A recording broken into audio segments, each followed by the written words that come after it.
Lord's equal. Yes, she grunted. Just don't let any of your clients disturb my nap. God forbid, I muttered under my breath. Wanda came out of Vance's office and gave me an apologetic look. She'll be gone soon. Not soon enough. Is the spare office open? Yes, it is. 4th door on the right, she added, rightly remembering that I always got all the doors confused. Back to work it was then.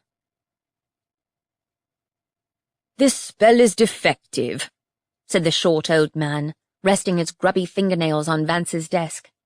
He looked like a warlock, if there ever was one. His greying, straggly hair looked as though it hadn't been washed for weeks, and the smell was all the worse in the heat. With no leads and no new plans, handling clients was the best we could do. It was absolutely nothing harder than trying to do our jobs while all hell potentially broke loose outside. The spell isn't defective, Isabel said patiently from beside me. It should work for anyone with mage or witch blood. Or Faerie, she added as an afterthought.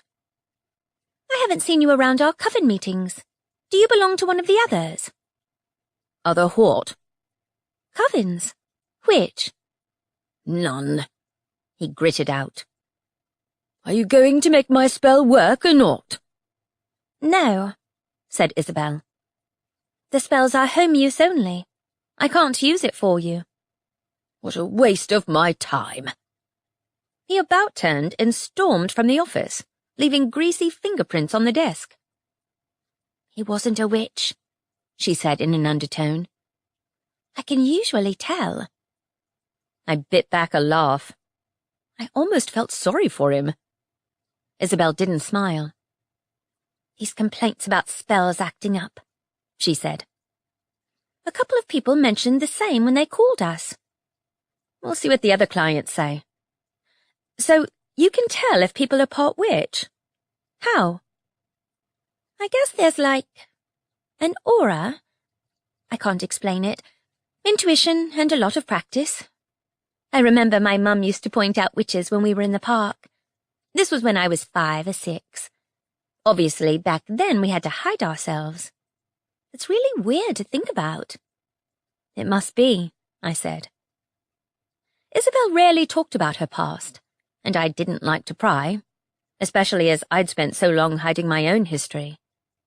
She'd been orphaned in the invasion, adopted into the Laurel Coven along with a bunch of other stranded witches, and grew up there.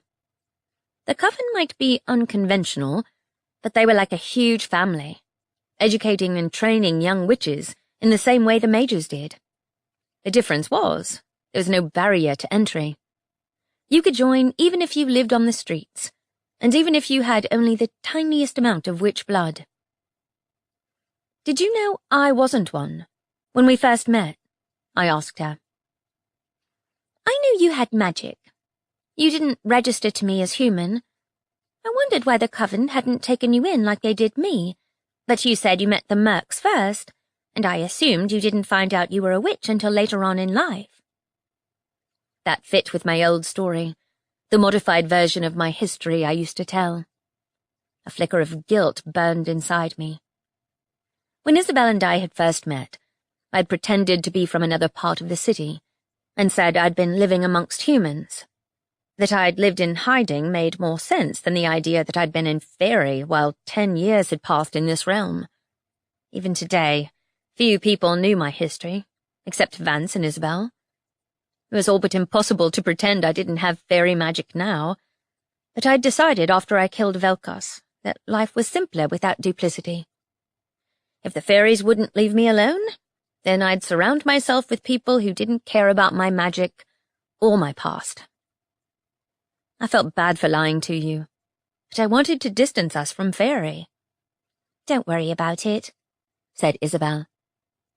Look at that guy. People walk around pretending to be whoever they like. I thought. Like those assassins are pretending to be normal humans. I'm 90% sure they're magic users, said Isabel. Not mages. Vance would know if they were. Not necromancers either. I've been keeping tabs on them. You mean your friend Rick? I grinned. She flushed. Yes, I haven't had the chance to properly talk to him since the funeral. Ah. Sorry. Don't worry. Things are complicated anyway. The phone rang. Did Lawson go bust overnight? What's with all the calls? I picked the phone up. Another spell complaint. 5 similar calls later, I was convinced someone was messing with us. Either there'd been an outbreak of fake spells on the market, or... Is someone screwing with us? I asked Isabel in an undertone. I don't want to jump to conclusions, but we've never had this many complaints. Considering what happened to our wards, the assassins can definitely negate spells. Yeah. Her forehead pinched. I'll look into the cases, see if I can find similarities. Malfunctioning spells. They're all different, right? I looked at the page where we'd logged the cases. None with the same spell. That's weird. It wasn't one batch of spells. She paused, skimming through her notes. But all the calls came from within one area of the city. Near which district? It's on top of a node, a key point, on the ley line. Maybe it's worth checking out. The doorbell rang again. I'll handle this one, I said. You look up the key point. Figure out the places the assassins might be hiding. We might just have this. If the malfunctioning spells are to do with them, said Isabel. I don't know. With this many spells acting up, they must know they're drawing attention. Doesn't exactly fit with their mysterious reputation. Maybe they're not looking to make that reputation, I said. One of them nearly shot me in the face. They're not subtle. They just don't like being cornered. Isabel stood up. Okay, we'll make this the last client. I'll check the map. 15 minutes later, I'd stuck an out-of-office sign on Vance's office door and retreated to the living room. There, I found Vance and Isabel in conversation. Hey, did you tell Vance our plan? Yes, she told me all the complaints came from the same area, said Vance. The necromancers haven't reported any disturbances on the Vale, however. I checked. They probably aren't using the Vale at all, I said. The ley line usually strengthens witch spells. That's why you aren't supposed to use them right on the line? Yeah, but everyone does anyway, said Isabel. You just need to tone it down, otherwise it'll blow your roof off. Witches are usually more cautious. None of the addresses are actually on the ley line. What do you think, Vance? I asked. I think your idea has merit. However, if we're going to walk into danger, I'd suggest bringing backup. I can send a team of mages to close in on the area. All right, said Isabel doubtfully. I don't want anyone else to get hurt on my account. They know the risks, Vance said. I pay them compensation for running into hazard zones, if they choose to do so. Yeah, he did. A welcome change from working as a mercenary for Larson, who didn't care if I came back in one piece or not. Problem was, it didn't change the fact that when you were dead, you were dead. Those bullets didn't come with second chances, and no magic worked against them. Except mine? I hadn't put my fairy magic directly against the assassins yet. There'd been no chance last time. My magic had repelled even the Lady of the Tree when she'd been wielding a talisman. I'd almost been a match for Fionn, for about 5 seconds.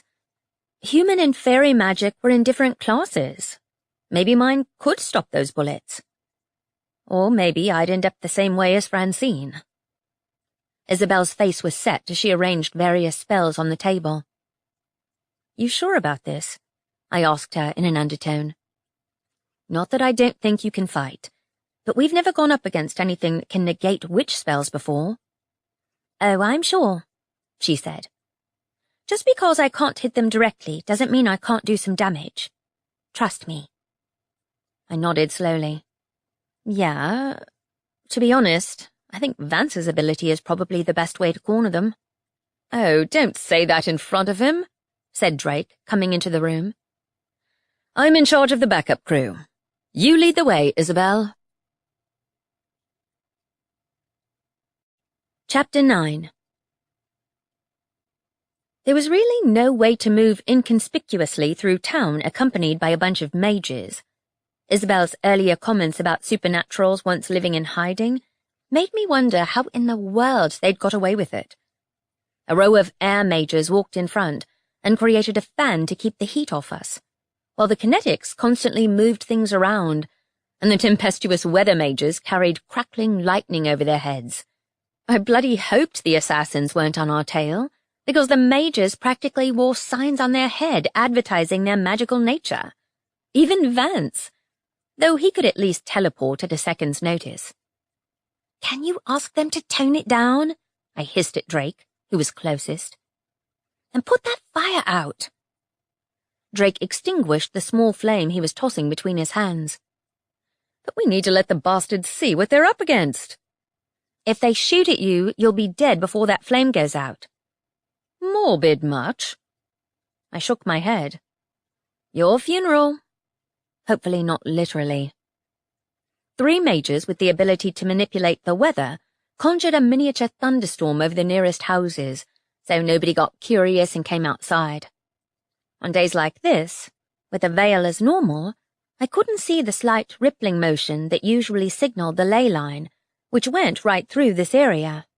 I'd have to go by guesswork and hope I didn't accidentally cross into death. Or worse, Faerie. This is the place, Vance said. The building he watched rippled in front of my vision, as though viewed as a reflection in water.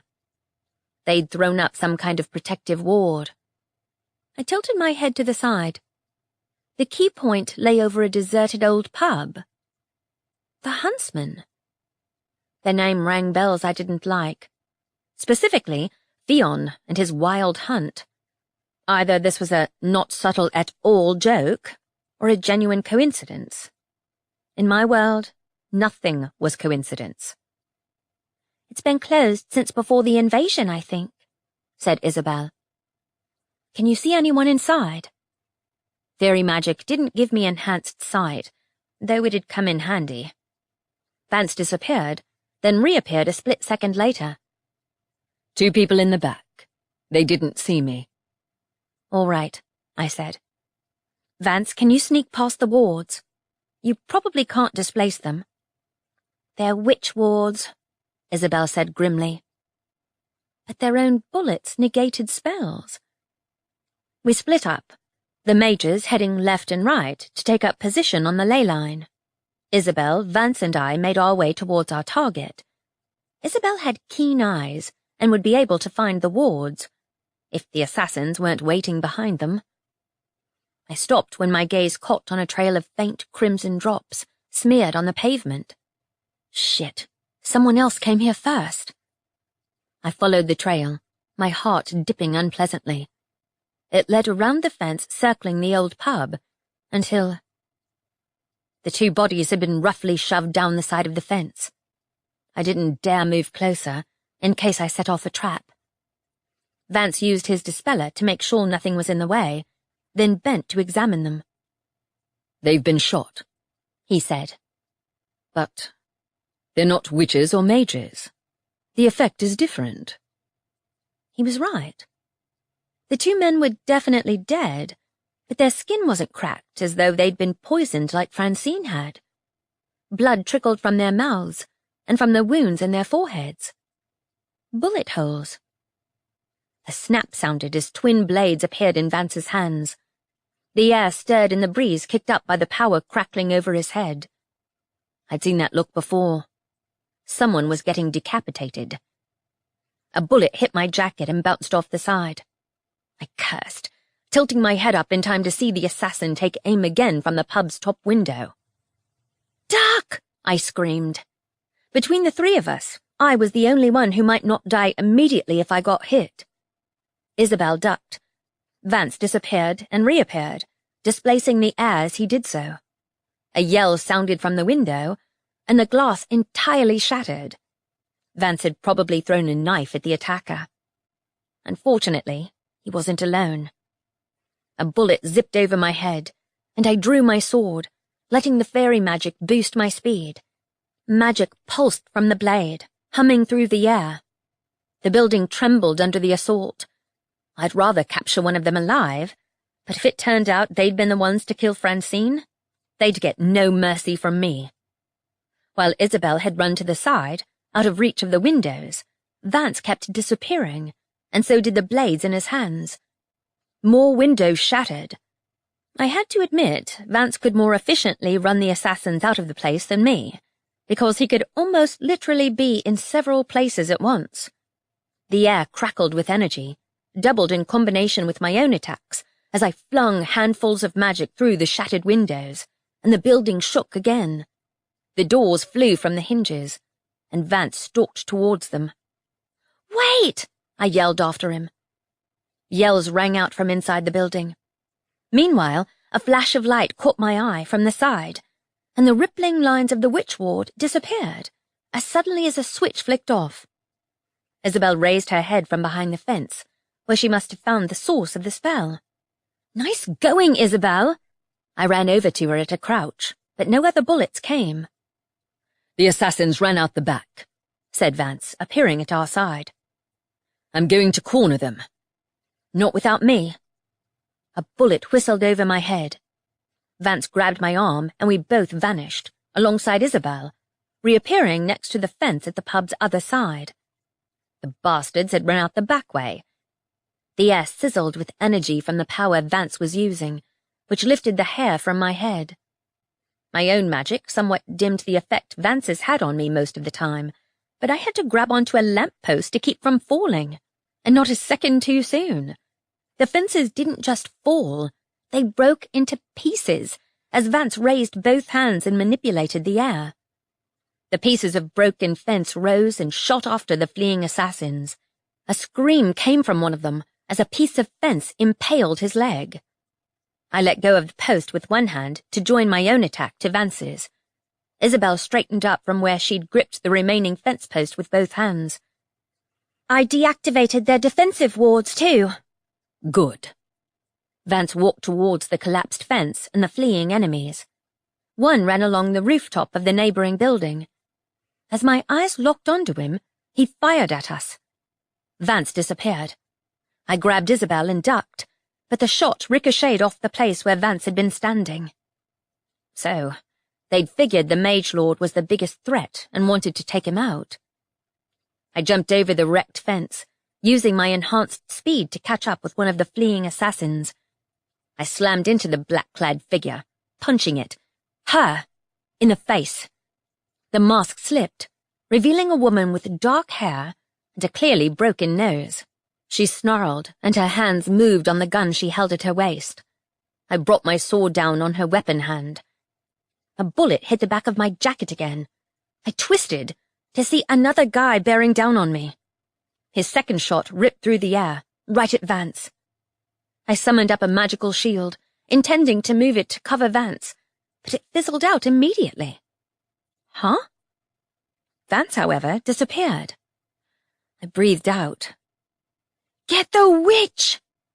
The woman I held down twisted and yelled at the nearest assassin. "Isabel." "No, you don't." I punched her in the face again and kicked at her kneecap. She screamed at the sound of an audible crack. Someone wouldn't be running any time soon. I jumped to my feet and ran in pursuit of the guy she'd yelled at, but Vance got there first. The gun went off. My breath stopped. But Vance didn't fall. He dodged. Just. "Get out of there!" Two more assassins ran through the wrecked fence. Hoping Vance had the situation in hand, I pelted after them. I couldn't see Isabel, but I wouldn't let them catch her first. Magic burst from my sword in a haze of blue light, arcing towards the fleeing assassins. They kept running, dodging my attacks. My magic seemed weirdly muted, not nearly as strong as usual. Just what I needed. Vance reappeared in front of them. The two fleeing assassins changed course smoothly, firing after him. I swore, but he disappeared before the bullet could make contact. Where the hell had the other assassins gone? There was nowhere to run, aside from the roofs. They didn't have teleporting powers. But I was faster than they were. I caught the nearest assassin around the waist and pummeled him with my free hand. He snarled and wriggled free, hands scrabbling inside his coat. A bright glare imprinted on my vision, dazzling me. A second later, he'd pulled himself away and ran. Another flash sent me stumbling back. Damn it! That was a witch spell. You have some nerve using my own spells against me! Isabel yelled from behind. Get back here! Bang! I screamed, but the bullet had missed Isabel. Heart thudding, I ran over to her. I'm okay. She held explosive spells in both hands. Where did they go? Very good question. The two assassins appeared to have vanished into thin air. Wait, shadow spell. Beside the collapsed fence, shadows moved. Isabel threw an explosive spell at them. Bits of wood flew everywhere, but whoever she'd aimed at must have dodged. I swore, trying to figure out which shadows might contain a person. Thanks to the cloud cover from the storm spell the mages had conjured up a couple of streets away, they might be hiding anywhere. I held my blade at an angle, letting the blue light shine on the other half of the wrecked fence. Aha! Two shadowy figures ran alongside it. I gave chase and caught myself just in time before I tripped over the edge of an open trap door. Bang! I threw myself back to avoid being hit. One of them was firing their gun while climbing down a ladder into the ground. That's their hideout? No, you don't. I ran after them as the last one's head disappeared into the hole. Another shot, and then Vance appeared beside me. They're immune, he said through clenched teeth. Blood dripped between his fingers. I couldn't use my ability on them. I gasped. They shot you? Vance! A knife, said Vance. Once I used my ability to move around, they stopped shooting and started throwing other weapons instead. I think they have a limited number of bullets. They didn't want to waste them. Great, I cursed. We let them get away again. I wouldn't say that, said Isabel. She had an unconscious assassin by the throat. The woman I'd knocked down.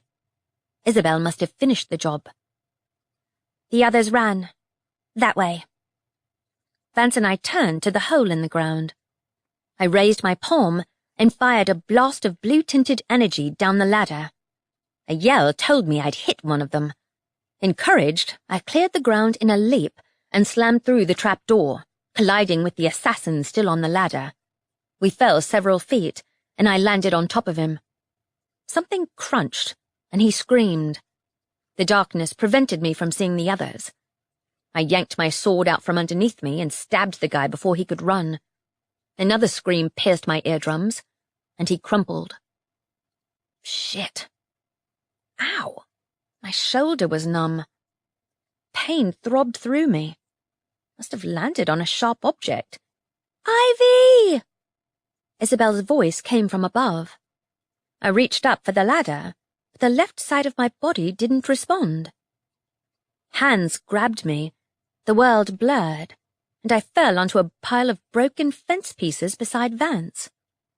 Another wave of dizziness sent me crashing to my knees before my brain quite processed that he'd displaced me out of the hole. Ivy, they shot you. Really? I said. That accounted for the weird numbness in my left side, but I'd have thought I'd have noticed if my skin went grey and cracked open. Shit. Isabel's face blurred. Oh God. Am I actually dying? Next thing I knew, I lay on the sofa at the manor, and Vance had removed my jacket. My shoulder throbbed, alternating between numbness and pain. I groaned. Let me remove the bullet. Vance held a knife in his hand. I'm not sure about this. Only half the words came out, and his face continued to flicker. Okay, maybe I am. What the hell was the bullet doing to me? Poisoning me from the inside out? What kind of stupid way to die was this? Should I? Isabel asked uncertainly. I've got it, said Vance. His voice sounded steady in the peculiar way it did when he was fighting to maintain control. I screamed. My vision flashed red. Isabel's voice said, "You're hurting her." There's no other way to do it. The bullet's impervious to healing spells. Dicks, I muttered. Ivy, keep still. Vance's concerned face swam in and out of focus. Sorry, but this is going to hurt. He leaned over. I yelped as something sharp dug into my shoulder. Then I passed out. Seconds later, I blinked awake to find Vance standing over me, Isabel at his side. Both wore identical expressions of relief, with a fair bit of surprise thrown in. From the lack of pain in my shoulder and the faint blue light nearby, they'd used a healing spell on me. "What?" I said. "Have I sprouted horns?" No, said Vance. You aren't showing any side effects from the poison at all. I think you're immune to it. I looked down at my shoulder. Blood soaked into the fabric of my shirt, but the wound had healed, and no greyish lines covered the area. I flexed my hands and slowly sat up. How do you feel? Vance asked. Tired. Isabel's eyes nearly popped out. You have twice as much magic as a witch, easily. Even humans get most of the side effects. At least, Vance told me. I sat up. Isabel exclaimed, but no pain went through my arm. Thanks, I said. Warn me next time. I apologize for hurting you, said Vance. I didn't want to risk leaving the bullet in for too long, in case it was too late. He carefully ran a fingertip over the place the wound had been. I'd have done the same. Lucky they shot me and not you. Maybe it's the magic. Avocus's magic. I'm fairly sure she are immune to pretty much any human weapon. The bullets don't have iron in them, right? No, said Isabel. I think you really are immune. Normal humans end up like those bodies we found. Speaking of, did you see where that tunnel went? No, but I intend to find out. With no preamble whatsoever, Vance disappeared. They'll have gone by now. I swung my legs over the sofa, sighing. Great. What happened to the woman you captured? I dropped her when they shot you. Isabel swallowed. Damn it, Ivy. I thought you were next. It was my fault. Don't be ridiculous. I'm the one who chased them down. Because I'd have died in half a second if I'd been hit. I was being overcautious. You shut down their wards and knocked one of them out. That's badass. She smiled faintly and walked to the table to move the discarded spells she'd been using earlier. The bullet they shot you with did contain the same ingredients as the others. It's not an anomaly. Damn. I'm actually immune to anti-supernatural bullets. And I'd thought I was done discovering new weird quirks to having fairy magic. Vance reappeared. Gone, he said. The bodies, too. They must have used a cleansing spell. What? Isabel faced him, startled. It hasn't been more than 10 minutes at most. They move fast, said Vance. Worse, there's no trail underground at all. It's like they vanished into thin air. Not the only ones, I said.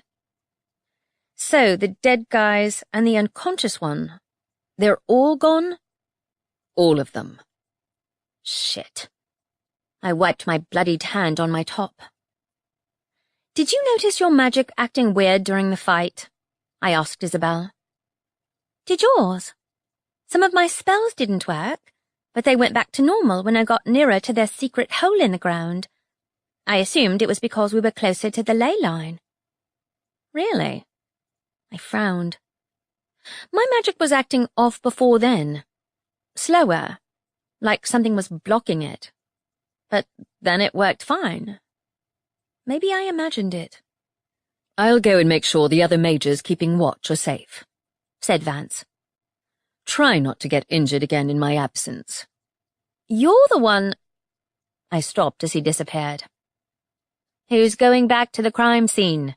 I finished. Isabel turned to me. You'd do the same. Probably for the best that you don't have the same ability he does. I'd use it to ambush you. Yeah, you would. What now? I need to check in with the coven, but I can't believe those assassins disappeared so quickly. I hope they didn't have another target. We need to catch them. They're hiding underground. Must be. Isabel shook her head. There aren't any other tunnels under the ley line. Believe me, we'd know if there were. The coven has a copy of the map drawn by the mage lords after the invasion. In case the fairies invaded underground? I didn't know that. Francine told me. And I've been reading some of her books to prepare for the takeover. Oh, sorry. Yeah, it's bad timing, said Isabel. I don't think the assassins expected us to put up that much of a fight. They ran away as soon as they saw all of the mages. Maybe they didn't know Vance would show up. Or Helena. She's pretty damn impressive. Helena?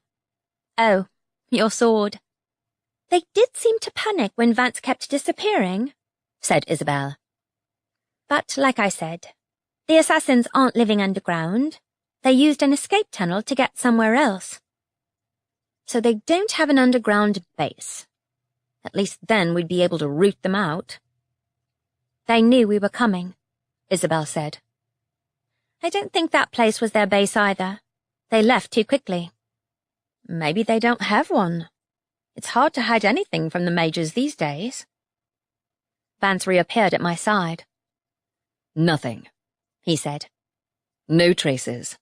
The tunnel leads to another trap door in an alley in Witch District. I can only assume they fled that way. Damn it, I said. Too bad. We were thinking maybe the assassins don't have their own base. I suspect they don't, said Vance. Last time they used a number of abandoned houses as temporary shelters and passed messages through a chain of command. I stared at him. You mean you knew we wouldn't find all of them there? What was the point of the ambush then?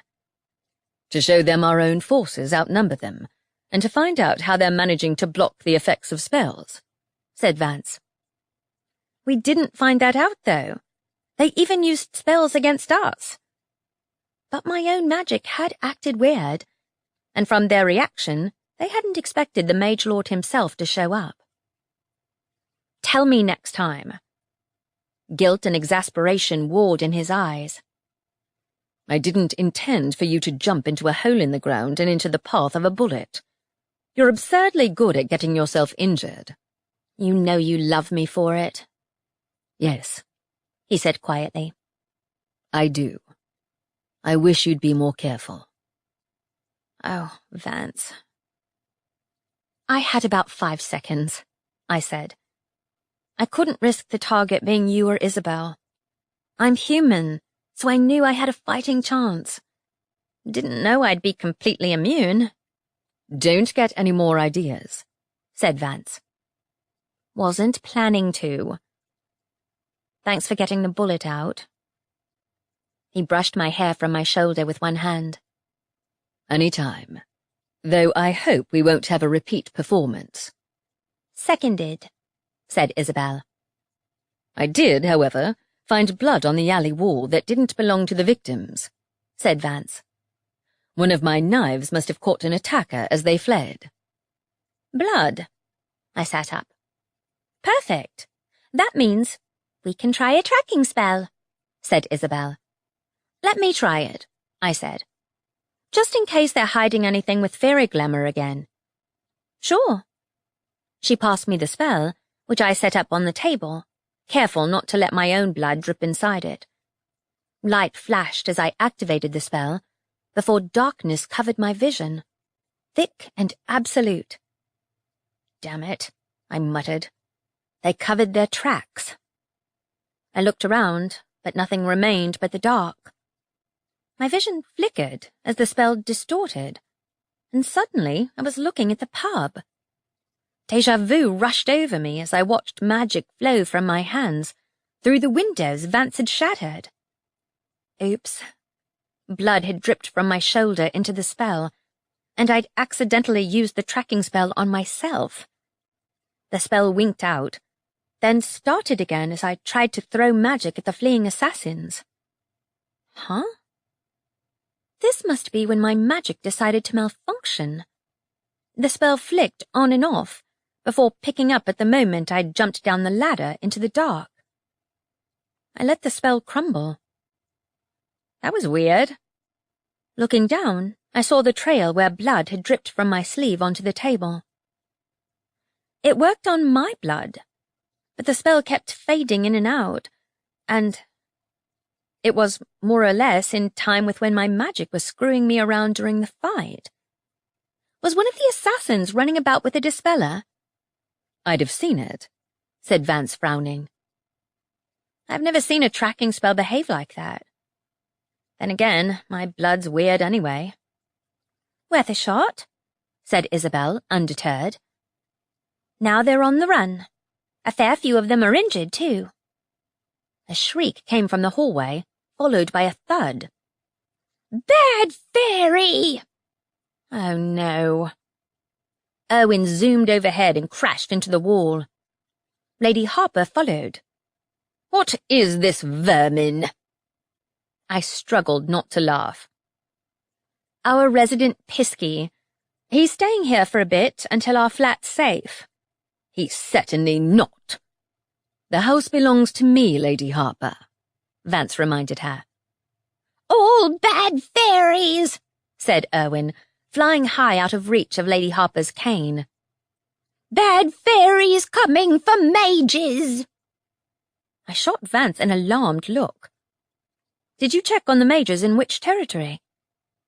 I never figured out if Erwin's ramblings were linked to any logical sense, but considering our narrow escape, I'd rather be certain there wasn't another fairy waiting to break down the doors, especially considering the witch wards around the manor were the same as the ones by our flat.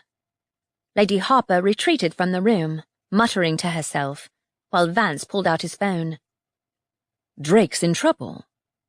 What? I stared at him, then at Erwin, as Isabel managed to grab the Pisky and pull him out of the air. Fire imps, said Vance. In which district? They're attacking the mages. Someone sent a swarm. You're shitting me. I grabbed my sword, looking at Isabel. Can you stop Erwin from destroying the house? Vance had transported us away before she could answer. Seconds later, we reappeared on the road opposite the Huntsman, and the pub was on fire.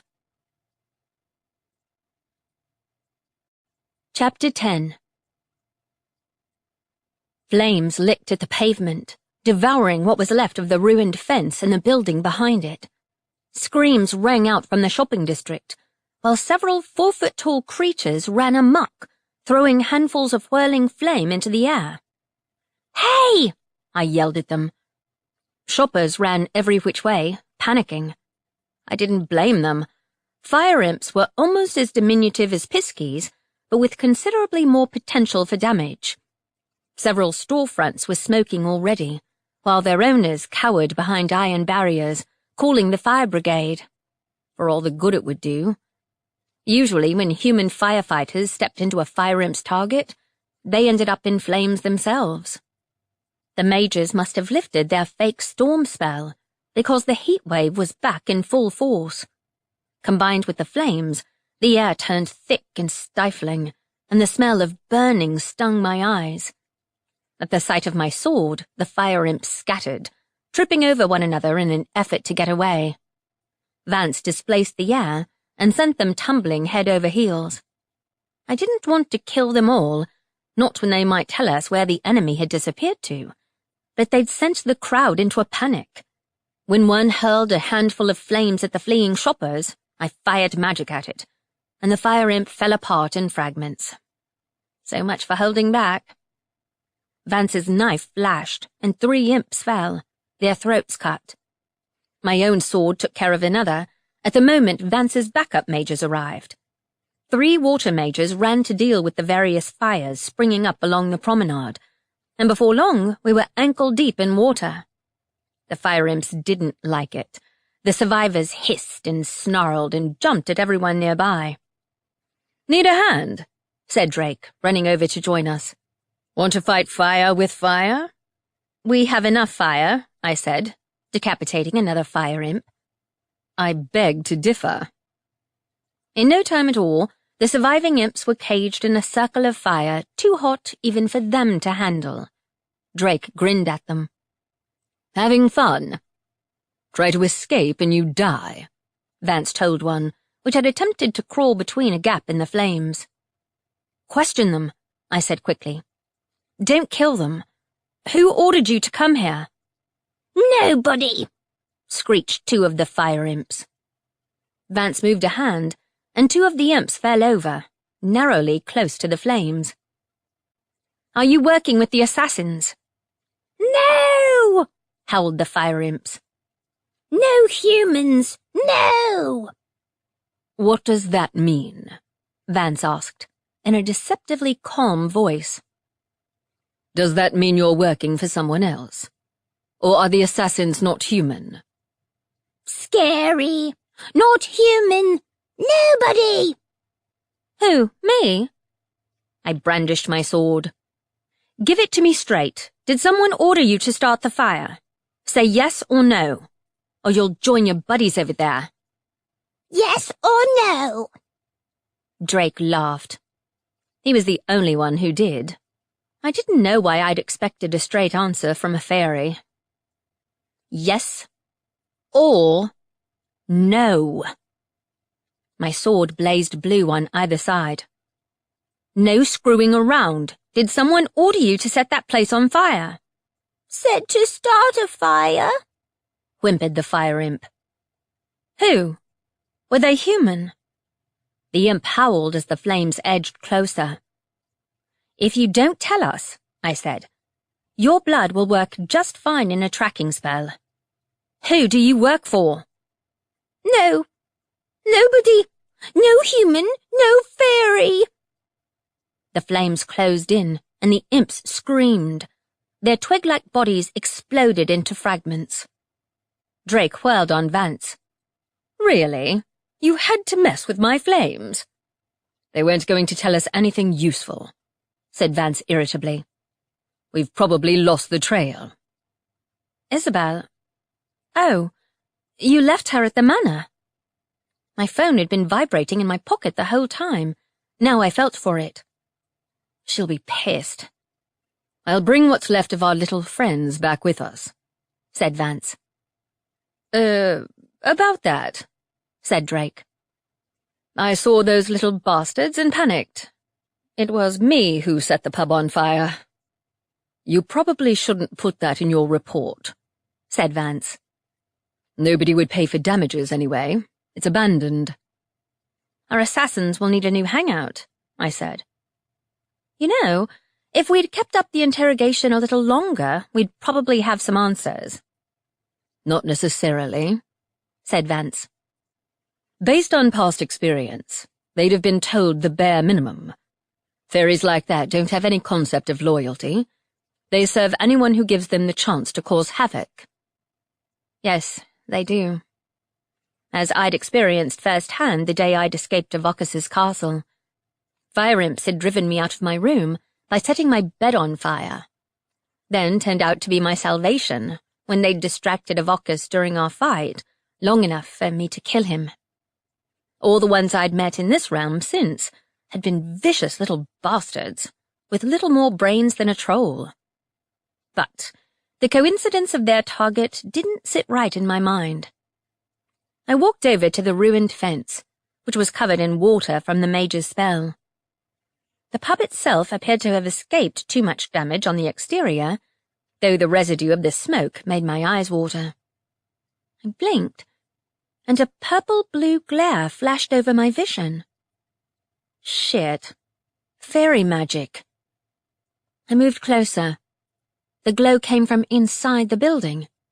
It might not be on fire any longer, but being in close proximity made my lungs burn. I used magic to form a shield around me in the same way I had when I'd once waded into a canal, cocooning the oxygen in the small area I stood in. Then I raised a hand and blasted the door's remains down. Wood crumbled. The glow of magic grew brighter, and I ran into the wrecked hallway. The glow came from further into the hall. Smoke fogged my vision, but the blue light smothered the wooden door on the right, which opened into an unfurnished room with bare floorboards. Symbols were scrawled onto the wall, which was half-papered in yellowing strips of paper. The writing, though, the symbols looked just like the ones from last time. I whipped my notebook from my pocket. Thanks to the fire imps, the edges were slightly singed, and scrawled the symbols onto the page with the same hand that held Helena. My magic kept up a constant shield around me. A good job, because the smoke thickened, and the house emitted creaking noises, which suggested the whole building was about to collapse. I finished scrawling the symbols and legged it out of there. Vance appeared in front of me so suddenly I ran into him. Ow! You weren't in there, were you? Checking what they burned. It looks like they set a number of papers on fire. He held up a charred fragment. Yeah, I found another message. I showed him the notebook. It was glamoured like last time. We'll take this back to the manor. His hand closed over my upper arm, and we reappeared in the manor's corridor. The notebook fluttered in my hand. I sheathed my sword and turned to Vance. There's a fairy involved in this. No coincidence. No, he said. I'd have to agree with you there, Ivy. Was there ever a doubt? Just for once, I'd like to have been wrong. If there's a fairy acting against the leaders of the supernatural communities, I'll have to get the chief involved. He won't know what's happening, I said. There you are, said Isabel, coming out of the living room with Erwin sitting on her shoulder. I told Lady Harper I knew how to control him. She's in the garden with Wanda. Good, I said. I have another message from our invisible fairy friend. They sent fire imps to burn down the pub. Seriously? Yeah. They didn't give us any substantial information, but I reckon they were sent to get rid of the evidence. Like the ones who attacked you the night before the murder? Maybe. Damn. I should have been more alert from the start. Maybe if I'd tracked where the first batch of fire imps came from, the trail would have taken me right to the assassins. Now we were back at square one. Except for those symbols drawn onto the floor. Isabel chewed on her lower lip. I wouldn't say that means they're necessarily on the assassin's side. Burning down their hideout in a public manner. They're amateurs, I said. I'm sure. Look what happened when we showed up last time. They fled, we knocked 2 of them out, and the only reason they shot me was because I landed on top of one of them. What did you do with the text? Vance asked. Here. I passed him the notebook. Run that by your academic friend. It better be useful. Vance took the notebook and used his phone to photograph the page. I frowned at the symbols. What were they even used for? A code? Why pick that language? Good point, Vance said. I'd say they picked one at random that wouldn't easily be deciphered. But this isn't an obscure code. It's recognizable as similar to the witch spells. So why might they have used it? I asked. Aside from giving a middle finger to the witches. Who knows, maybe they have a personal grudge. But why bring the fairies into it? My phone buzzed in my pocket. Ivy Lane? Bellowed a voice. It took several moments to distinguish it as the chief's. Wait, since when did you have a mobile phone? 2 of my people are dead. My heart plummeted. What? How? Shot by humans. Where is your mage lord? Shit. They hadn't stopped with the witches. Maybe this whole thing was a diversion all along. On my way. I turned to Vance. The chief says someone shot at him. Has he called you? Vance took his phone out of the air. I left it behind when we went after the fire imps. Of course you did. I rolled my eyes at him. We should go see what he wants. Isabel, I'll watch out for trouble here, don't worry. Be careful. The manor disappeared, to be replaced with neat lawns under a burning sun, and the sounds of angry half-bloods shouting. People ran around yelling and firing off handfuls of magic, mostly summer, while guards attempted to keep them in order. I didn't mean appear right in the middle of my territory, yelled the chief. He approached us, flanked by 2 hulking ogres, which made him look even shorter than usual. Sorry, I'll wait outside the gates the next time you tell me someone's trying to kill you. The ungrateful arse, seriously. The perpetrators disappeared, said the chief. Where are the victims? Where in hell did you get my number anyway? This way, and I've been trying to get through to the mage lord for at least an hour. Forgive me for failing to realize you've joined the 21st century, I said. Vance shot me an amused look, though his smile faded instantly when a group of armored half-fairies walked past carrying 2 limp bodies. What happened to them? I asked. They were shot while patrolling the outskirts of our territory. Witnesses say the shots were fired inside the territory itself. That's not good. I walked alongside Vance to the armor-wearing fairies. They cast me unfriendly looks. I just want to see if they died in the same manner as the assassins who tried to kill us today. Assassins?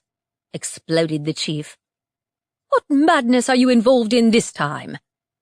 I'm not involved in anything, I told the chief. Someone's taking out the heads of each supernatural community. They killed the witches' leader already. The chief's eyes popped out. You didn't think to inform me of this? I didn't automatically conclude they were out to kill every supernatural. It might have been an enemy of the witches. They went after Isabel next. Vance and the mages were only targeted when we tracked one of their hideouts. The chief glared at me. I might have known you'd have stirred up trouble. That's right. Blame me again. I was through with his crap. Let me see the bodies. If it wasn't the assassins... But it must be. Who else was running around shooting supernaturals? The guards carried the 2 bodies along the path to the clearing where we normally met the chief. Crimson droplets of blood left a trail in their wake, and the murdered guards' green eyes were wide, sightless. Seely. Both victims were from summer and wore leaf-patterned armor. The armor was more decorative than anything and didn't do much in a real battle, but their cracked skin seeping blood showed the exact same effect as the bullet that had killed Francine. The guards laid the bodies down on the grass, carefully. Weird. The bullet hadn't done anything like this kind of damage to me. Half-bloods had fairy magic, and I'd seen some of them perform feats of magic that I'd never be able to do myself. Was it because my magic belonged to a she-lord, and it had altered my very nature? I'd feared as much when I'd been able to pass between realms. Taking Avocus's magic had permanently changed me, making me into something more than a regular human. Not a she, either. More like a mortal human with modifications. The chief might be descended from Seelie nobility, but his magic was nothing compared to a pure she-lord. Likely, that meant the chief would die if the assassins shot him in the same way. Damn, I can't be his bodyguard too. Well, said the chief as I examined the bodies. Their injuries are the same as Francine's. Any witnesses? A handful of people heard shots fired. By the time anyone reached them, it was too late. Let me try a tracking spell. No, said the ogre guard before the chief could speak. No spells here. Big surprise. Not even if it helps us catch the killer? We nearly caught them earlier, but they covered their traces. Use the spell, said the chief. Find those scumbags. You'll allow witchcraft on our territory, said one of the armoured half-fairies, an unseelie knight with jet-black hair, who looked pretty uncomfortable in the heat. These people cannot be trusted. Trust me, we're better than the assassins. I knelt down beside the body and snapped a tracking spell over the blood spilling onto the grass. One of the ogres made an outraged noise, but I was already elbows deep in the spell. I was the guard, walking alongside the fence from the inside. Buildings housing half-fairies lay on my left, and the road ran on my right, until it stopped where the wider part of half-blood territory began. I kept walking, then stopped at the dead end and turned around. My vision blurred, and the world turned over as I fell. I blinked, disoriented, back in my own body again. That was weird. I think the shot was fired from behind, from the forest. I looked at Vance, who frowned at me from beside the second body. This one was near the forest too. Chief, it seems you have a trespasser. Kill them, said the ogre, and I was a little unclear on whether he was referring to the murderer or Vance and me. Two of the guards were engaged in a heated argument outside the clearing. Sounded like the unseelie guy really didn't want witch spells used on his territory. We can search the forest, but I suspect they'll have escaped, said Vance. The chief cursed, then stormed out of the clearing. Be quiet and stop arguing. Gather a patrol instead. It took him 3 attempts to get through to the relentlessly arguing guards. I'd thought he commanded at least a little respect. Maybe not. Marching back into the clearing, the chief said, You might have told me earlier. If there was a trespasser, it implies one of my own is working against me. Maybe they are, I said. It's easy to get in and out of here, isn't it? How'd an assassin end up in the forest? Are you implying my security isn't tight enough? The chief slammed the end of his staff into the grass. For your information, a number of half-bloods were arrested yesterday. I blinked. For what? Rioting and causing trouble. Huh. I didn't know. The chief had told me multiple times that it wasn't any of my business what happened on his own territory. I can try another tracking spell close to the forest. Whereabouts is it, anyway? At the territory's edge, near the tunnels. Vance turned to the chief with one eyebrow raised. Tunnels. Not every half-blood wants to live above the ground. Of course not. I groaned inwardly. Please tell me you actually have people guarding the tunnels, because the assassins could just walk in otherwise. Are these assassins human? Pretty sure they are, I said. But we suspect they're in league with one of the Fae kind.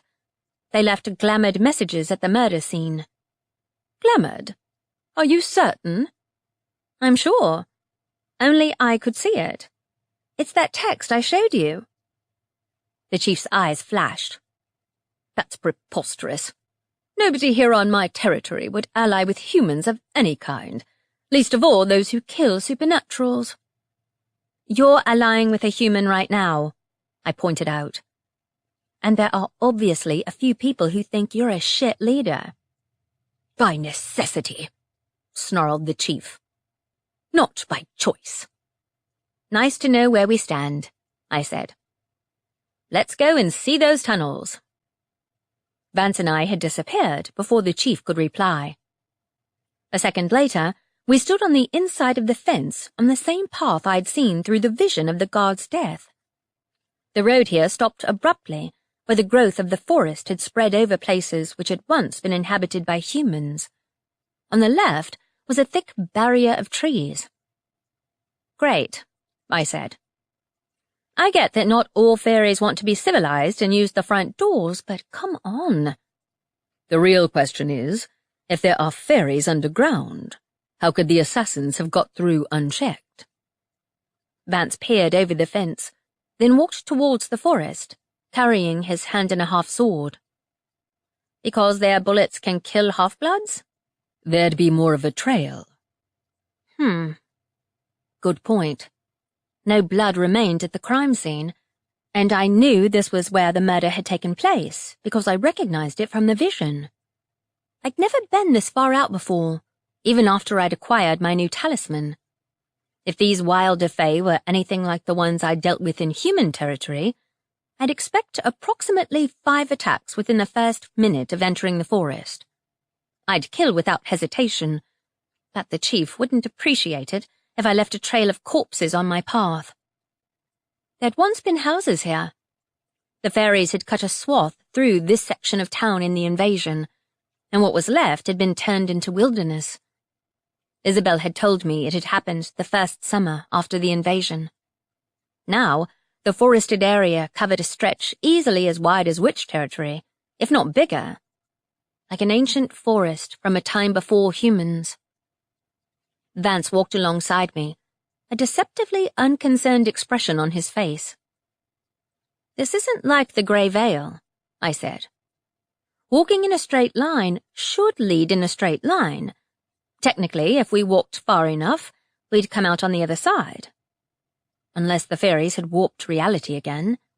Entirely possible, even here, because we were so close to their territory." The sounds of Faerie reached on me with every step, wild and yowling and downright terrifying. The noise from the bushes were somewhere between a bag of cats falling off a cliff and a backfiring car. The air smelled of rot and decay. Ah, so this was where winter's magic retreated to when summer was in control. Trees grew in improbable contortions, forming gnarled barriers, and creeping things peered at us from the bushes. I waved my sword left and right, sending furred and clawed shapes scurrying away into the shadows. Most of the fae relied on the element of surprise to catch their prey. I kept up a constant magical shield around myself and Vance to deflect the usual suspects, like invisible nets and hidden ponds with bloodthirsty kelpies waiting to devour trespassers. The smell of burning reached my nostrils. I glanced sideways at where Vance walked, then back in front. A blaze ignited a tree on my right, burning through the bark. Several tiny figures ran past. Fire imps. "Hey!" I gave chase, throwing just enough magic after them to incapacitate, not kill. As I'd learned the hard way, they didn't team up with one particular person, and would sometimes switch sides for the hell of it. Running around a murder site and setting a pub on fire didn't paint a picture of innocence, but it didn't necessarily mean they knew the enemy's plan. If I told them to set fire to the nearest tree, they'd probably do it without asking questions. The imps stumbled to a halt, screeching. A pair of talons lashed out from the shadows, spearing both of them. I raised Helena to face the new threat. "Here, human." The banshee leered at me, talons sharp, and tore the imps to pieces. Chapter 11. "Do you mind?" I stalked over to her, wary of the talons protruding from her hands. "I was questioning them." "You waste your time, humans." For some reason, she wore no shoes, her bare feet splayed on the forest's earthen floor. A silken black dress draped her body from head to toe, more like a funeral shroud than anything. Her black hair floated around her alabaster pale face in a dark halo. I knew it. I held my blade out, ready to strike. You mistake me, human. You waved your talons in my face. Not the first time either. Are you working with the assassins who killed those 2 half-blood guards? My power draws me to death, Ivy. Looks like a guilty conscience to me. Though with fairies, appearances didn't matter, and death sometimes wore a pretty face. I didn't know the specifics on banshees, but death energy powered her in some way. She was part unseelie after all. Did you see the assassins? Asked Vance. A group of humans wearing black. It seems they've decided to target your people now. Did he think she was innocent? I didn't believe the coincidence for a second, but the banshee had acted in an unintentionally incriminating way before. Trespassing in front of my house, for instance. I couldn't think of a reason she'd attacked the witches, but maybe there were other half-bloods involved. I saw no humans here. Why were people rioting anyway? I asked her. Because some of us grow tired of the way the chief runs things. You don't even live on the chief's territory. He's responsible for all the rules governing my kind, she said. We're still relegated to certain territories, like animals. Pretty sure you're free to live wherever you like, I said. Only if we work amongst mortals. We have 2 choices, work with humans or exile ourselves. You are mortal, I said. Also, most half-bloods are perfectly capable of working with humans, if you can swallow your pride and stop griping about being trapped in this realm. You were born here, weren't you? Her eyes flickered. Yes. There you have it, I said. You belong to this realm. If you don't like it, then the Grey Veil is probably open to members. Can't say much for your survival chances there. My mention of the Grey Veil didn't get a reaction from her. Okay, maybe she wasn't working for Fionn. Maybe. She had warned me against the Wild Hunt in the first place, but I wouldn't trust her if it came to a choice between her and a rampaging troll. You still haven't told us if you know about the murdering scum killing supernaturals, said Vance. We have reason to believe they're working with a Faerie, I added. You aren't exactly acting innocent here. You're skulking around a forest next to a murder site. Innocence is a human term, said the banshee. No, I haven't seen any human trespassers in this forest, nor do I support the murder of my fellow half-bloods. And humans? Witches and mages? They're at risk from these killers too. If you know anything, tell us. I know nothing of these killers, Ivy Lane. I am in the forest because I sensed death. I saw nobody here. And you didn't question why 2 half-blood guards were shot with magic bullets? I narrowed my eyes at her. I'd spent enough time close to death not to trust anyone who had her talons buried in it as deeply as she did. She certainly knew more about the Wild Hunt than she'd told me, though I hadn't seen her since Fionn's escape. My abilities never show me the cause of death. I wish to help you, Ivy. You defeated the dead once before. Are they involved? I asked suspiciously. Ghosts? I'm no necromancer. I cannot sense the realm of death, only when it has touched a person. You've touched death many times, Ivy. Tell me something I don't know. How exactly do you plan to help me? I will be your guide in this forest, if you wish to look for answers. No. I'm looking for supernatural killing assassins, but I imagine they'd have more sense than to hide in a forest where people get eaten if they step off the path.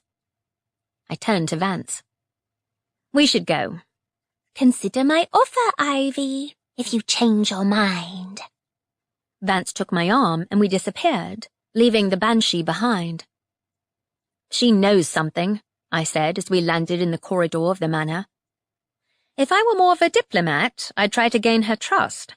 But I don't have time to play head games with half-bloods. Vance's weapons disappeared, as did his coat. You're more than a match for her, though I'd argue on the side of caution that the half-bloods are allowed to keep their own secrets. It's the price we pay for allowing them to take certain areas of the town under their magic. But I don't believe the half-bloods are linked to the assassins. It's a human job. With someone who can use fairy glamour. I shook my head. Maybe it's not her, but one of the Fae must be involved. She's connected with death in a weird way. She also really doesn't sound like a 16-year-old, but that's beside the point. Fairies are weird. As for the chief, I should tell him to keep an eye on those rioters. It sounds like the chief threw most of them in jail, said Vance. That's kinda impractical. What'll he do if someone tries to assassinate him again? I ran a hand through my hair. Somehow, just by walking in the forest, I'd managed to get dirt and leaves all over me without even touching anything. I intend to station guards near the territory. As well as which territory? You'll run out of mages soon. Not to mention anyone was fair game for the assassins.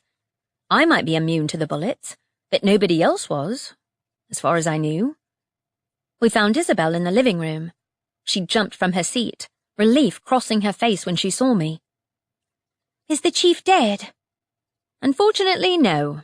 2 of his guards are. I sheathed my sword. We think the attackers came from the forest, but we lost the trace. It appears the half-bloods have underground tunnels, which might have allowed the attackers to get into their territory, Vance explained. Of course, they might as easily have climbed over the fence, assuming they can negate the half-bloods' defenses. Yeah, I said. Oh, and the Banshee showed up, but she's claiming innocence again, despite being next to the crime scene.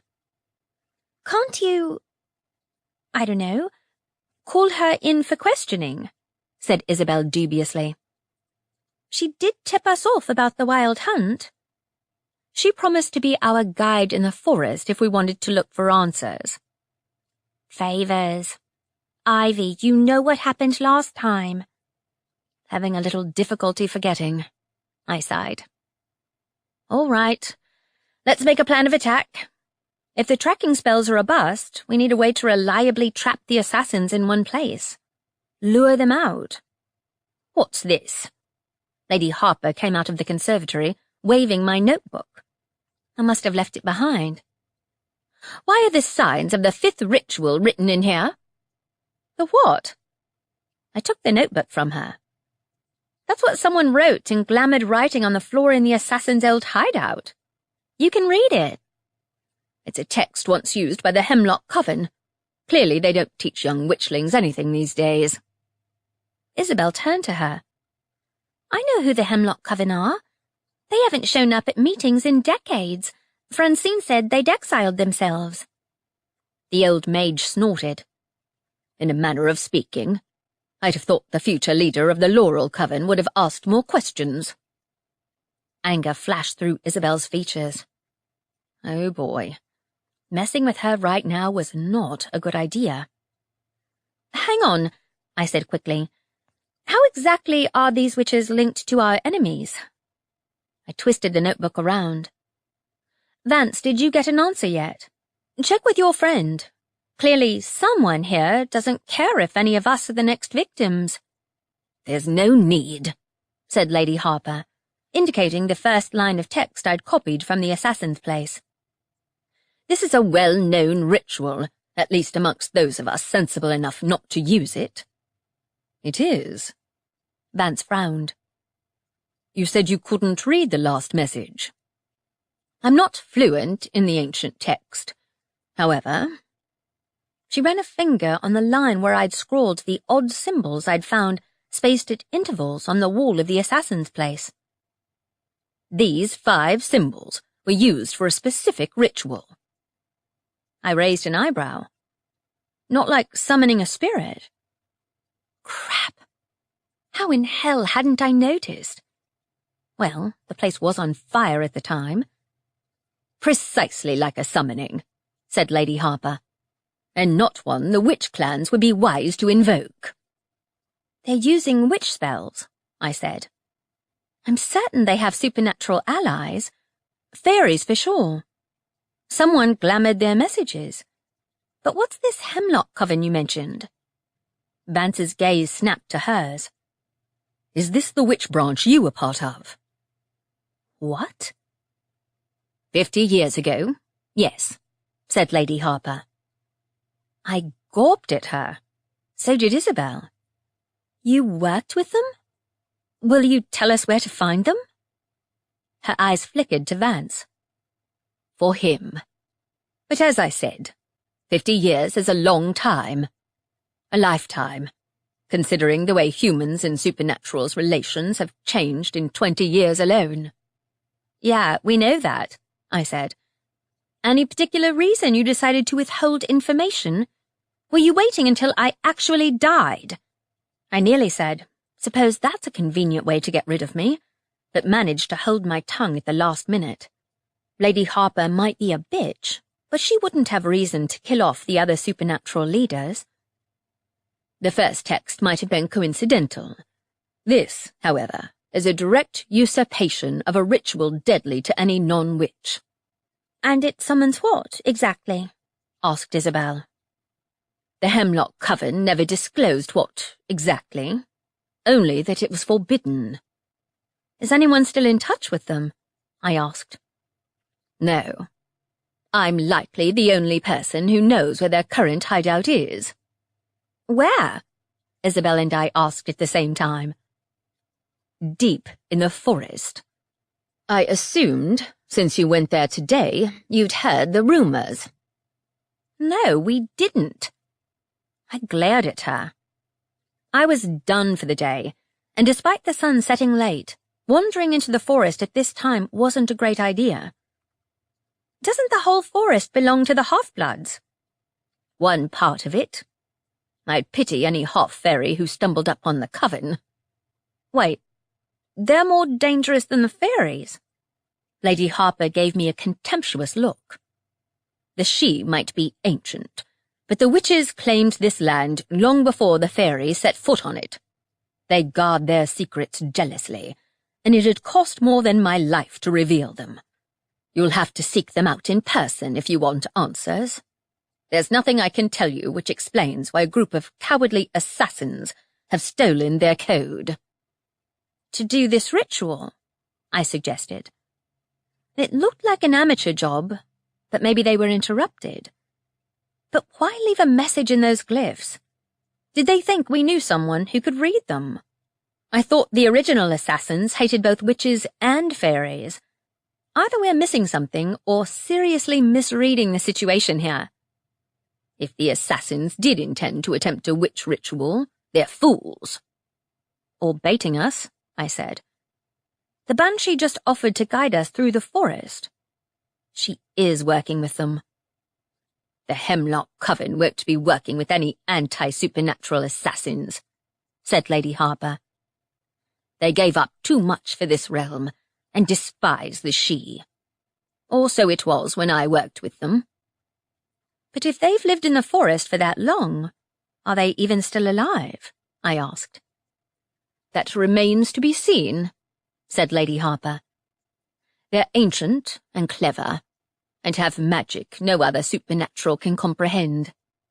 If you do visit them, you're likely to be tested and punished for trespassing. Yay, I said. Sounds like the fairies all over again. Isabel, what do you think? She paused. I'd like to meet them. If our history's forgotten, it doesn't feel right. Francine should have told me. If she didn't know, her predecessor likely didn't either, said Lady Harper. Many things were lost in the invasion, at least as many as were gained. Probably true. Finding Theon proved that. He'd been imprisoned in a cage imprinted with an invocation to make everyone outside forget who he was and where he was buried. Even the mages had no clue he existed, nor the witches. But this coven, They'd been around at the invasion. Maybe I'd luck out and they'd give me straight answers, rather than dancing around the questions like everyone else I'd met who lived in the time of the invasion. However, catching the killers was paramount, as was figuring out what in hell they were doing with this ritual. All anyone told me is that the Hemlock Coven live isolated from other supernaturals, in order to protect their knowledge, Vance said. That's why they never show up at summits, said Isabel. We have to leave an empty space at the table for them, even though they haven't come to a meeting in decades. She looked at Lady Harper. I didn't know anyone alive had met them. Lady Harper ignored her and addressed Vance instead. Take every precaution if you do decide to seek out the Hemlock Witches. There's a chance your mage abilities won't work in close proximity to the Coven's wards. They aren't the cheaply produced spells most people use these days. Cheap, said Isabel. If she were a shifter, I'd expect fangs and claws to appear at any moment. I custom make my own spells. Even the ones used on this manor are from my coven. That may be, but the Hemlock Witches were in contact with forces which rarely involve themselves with mortals anymore. They're isolated for a reason. And the invasion? I asked. Did they fight the Sidhe alongside the mages?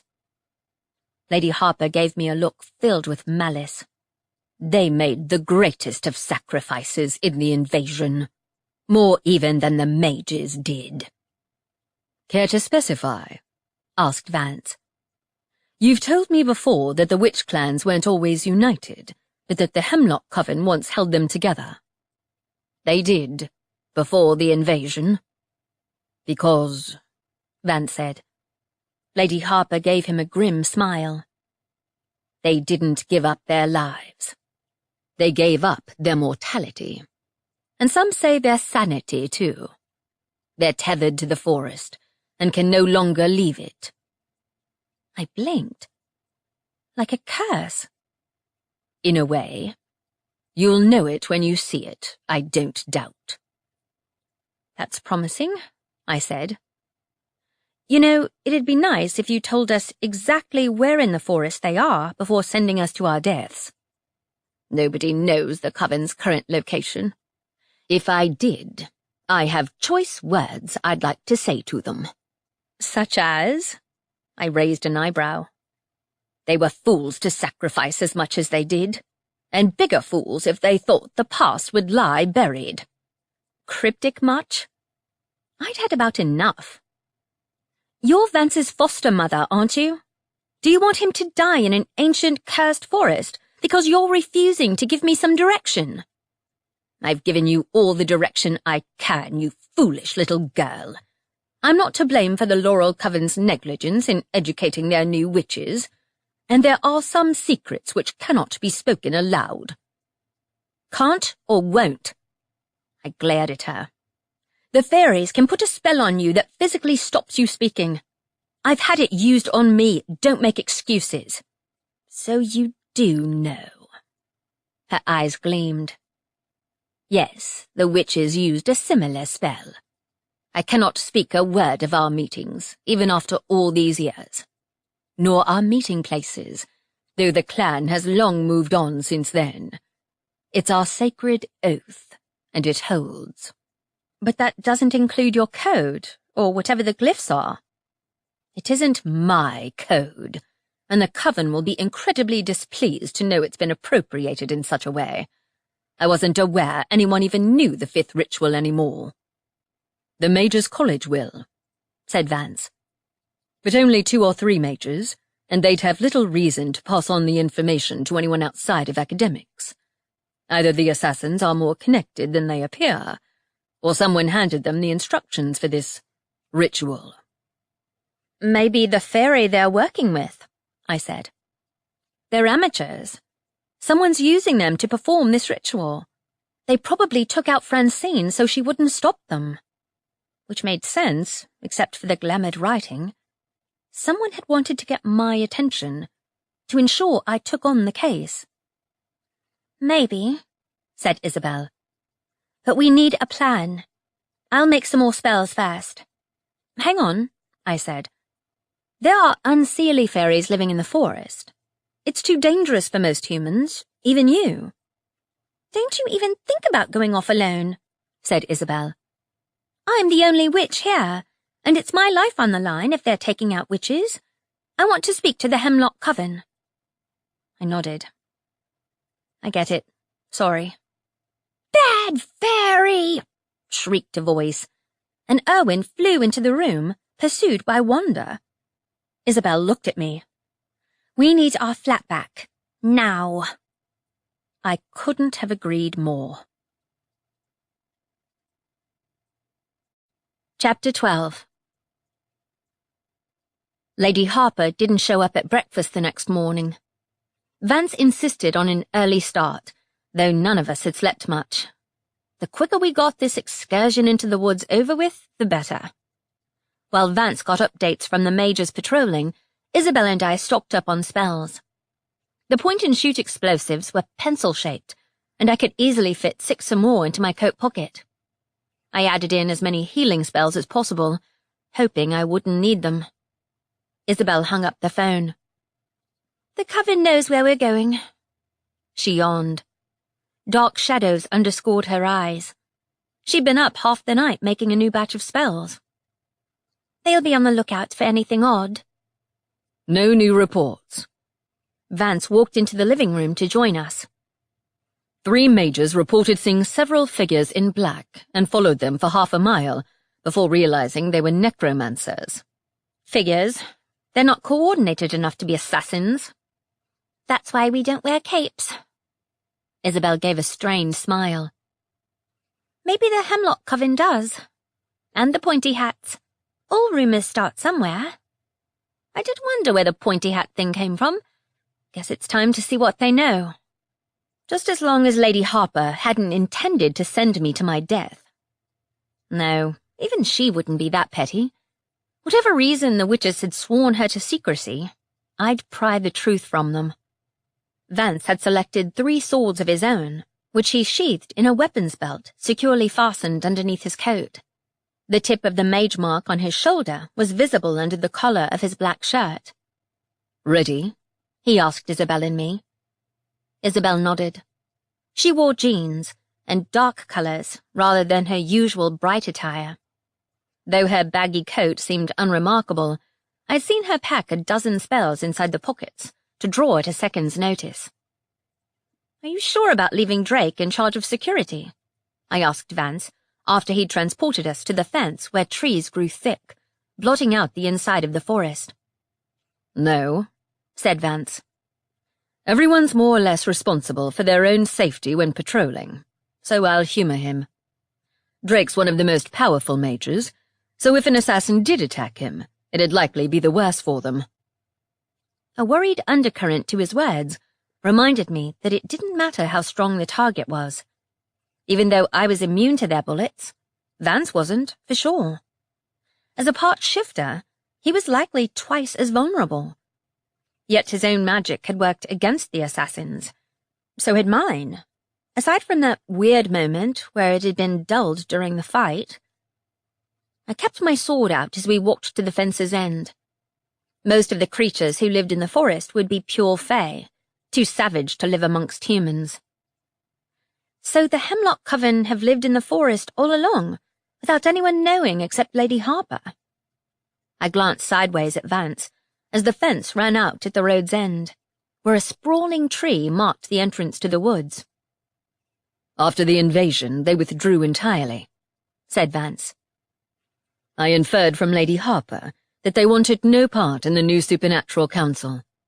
They were happy to be a minor influence, but when the majors took power, they refused to join in the partnership. Now, it seems she omitted to tell any of us that they appear to be under some kind of curse which prevents them leaving. I didn't even know that, said Isabel.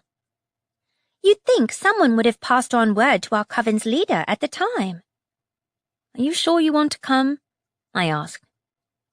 Lady Harper didn't tell us anywhere near enough to prepare ourselves, but I'm the one with the most experience in creepy forests.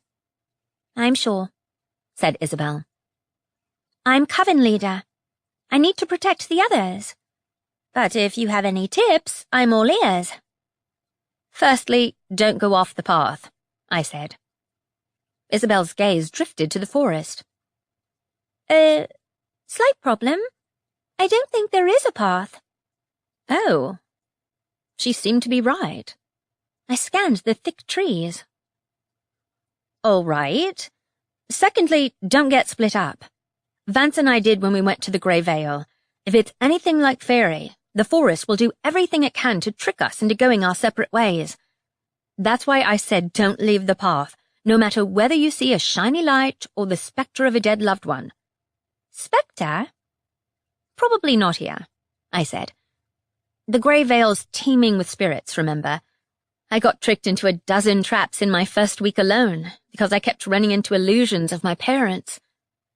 I stopped, suddenly even less keen on dragging Isabel into the forest.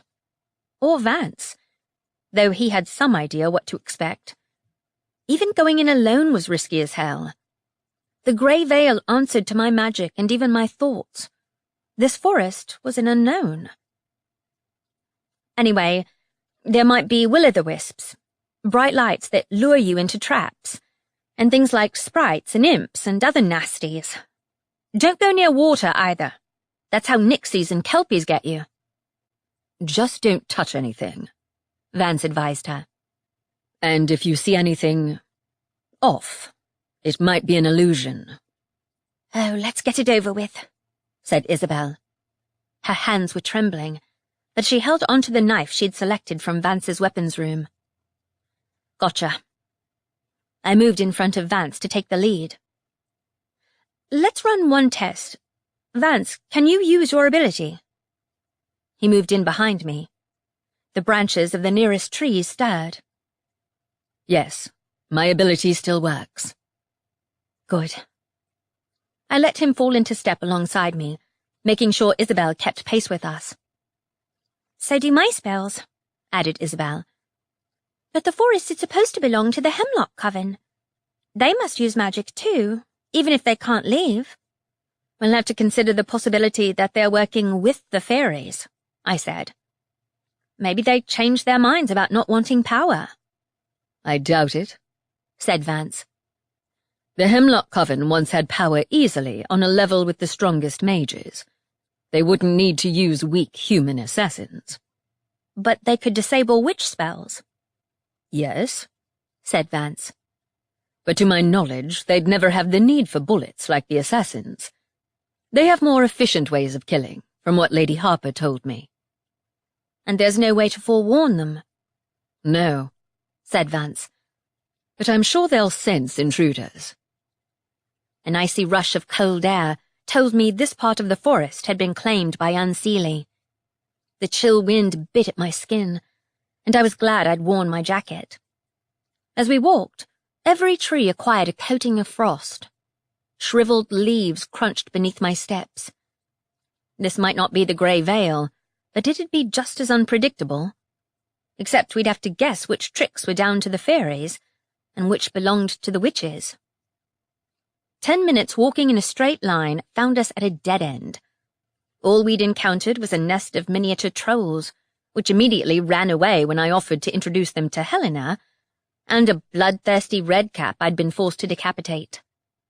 Leaving a trail of blood hadn't been on my plan, especially in an area claimed by the Unseelie. Worse creatures than the banshee fed on death energy. I tensed at every noise, though the milder fae kind were afraid of the blue light radiating from my sword. Dealing with the fairies in this realm was child's play compared to the Grey Vale. I'd never feel I belonged to Faerie the way I did to the mortal realm, no matter how many years of my life it had stolen. As soon as the thought crossed my mind, we were plunged into total darkness. I swore under my breath. Famous last words, Ivy. Vance moved beside me. The light spell isn't working. Nor's mine, whispered Isabel. Shit. My sword's light should work, but I held it up. The darkness remained. Great. Could this place somehow repel all light spells? Even fairy magic? The faint glow surrounding my sword wasn't enough to illuminate more than the air around it, leaving the ground and the trees on either side in darkness. I pulled out my phone to use as a torch instead. A giggle sounded ahead. The banshee appeared in my phone's torchlight, sitting on a tree stump with her bare feet crossed over one another. "What are you doing?" I raised my sword. I'm offering to be your guard, humans, if you need one. "We don't," I told her. Are you sure? The path becomes slippery in the dark.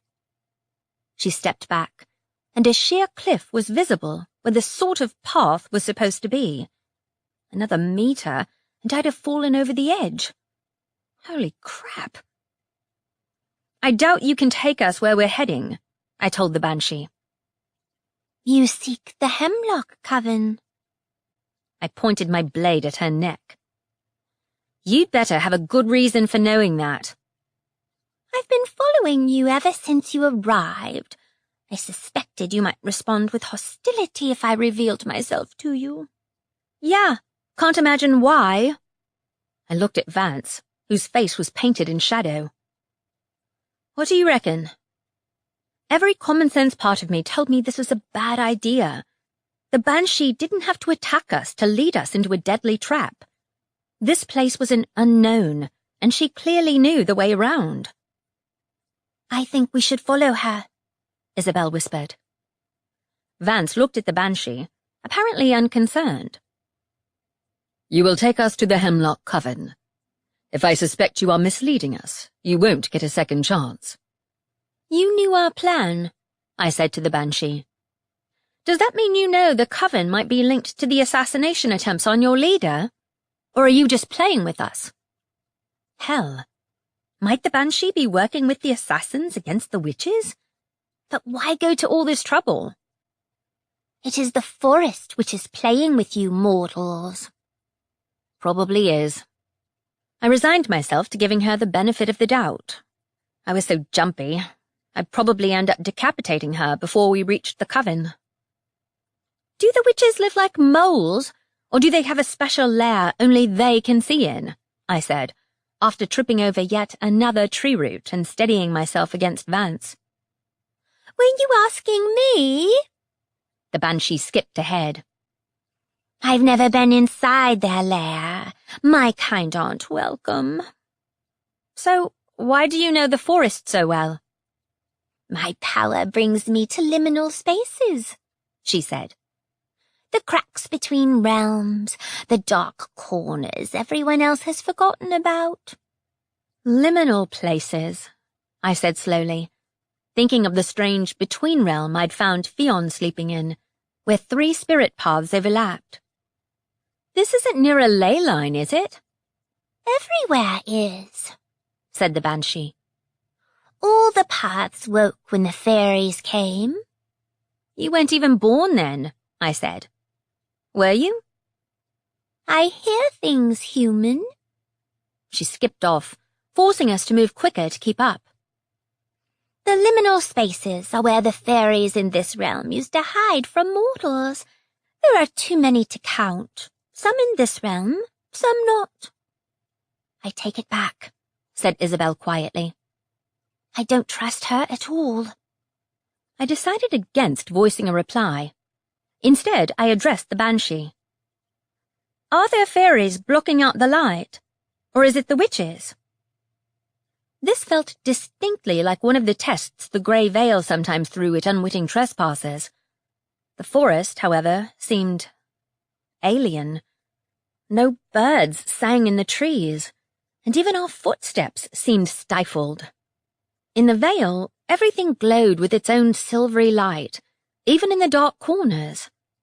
This blackness appeared more like a spell had been placed over the forest, to ensure no outside light ever penetrated.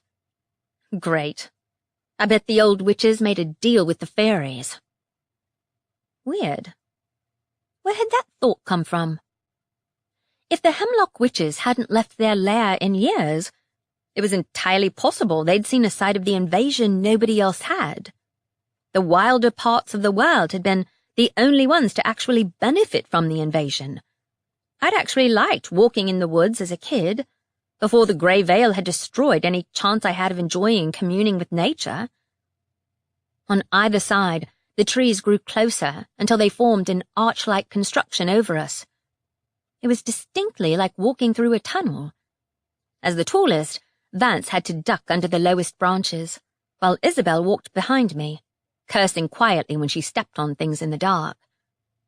Lucky none of us were particularly bothered by insects, because luminescent spider webs began to appear stretched between the tree branches, providing a faint source of light. Isabel walked behind me, while Vance let us move in front so he could watch our backs. Sensible thinking. As for me, I kept one eye on our guide and one eye on the surrounding forest, especially the spider webs. Up close, they glinted pale green, forming intricate patterns, almost like... I stopped. Isabel walked into me. "You okay, Ivy? Does that look like writing to you?" I pointed to the web. "Or glyphs?" A moment passed. "Yes, it does. Those aren't webs. It's a spell." Her breath huffed out. "A powerful one." "Unfriendly." I didn't sense anything, but then again, as I kept forgetting, this was a witch's forest, not the fairies. "Don't touch the webs," said the banshee, who'd stopped at the same time as I did. "Wasn't planning to," I said, resuming my pace. "Did the coven set up these spells?" The banshee didn't answer, because she disappeared into the shadows. The sort of path abruptly ended, as did the bright webs. My heart sank, and I turned back to Isabel. She'd vanished too. Shit! No answer. No sign of Vance either, though he'd been right behind Isabel not a minute ago.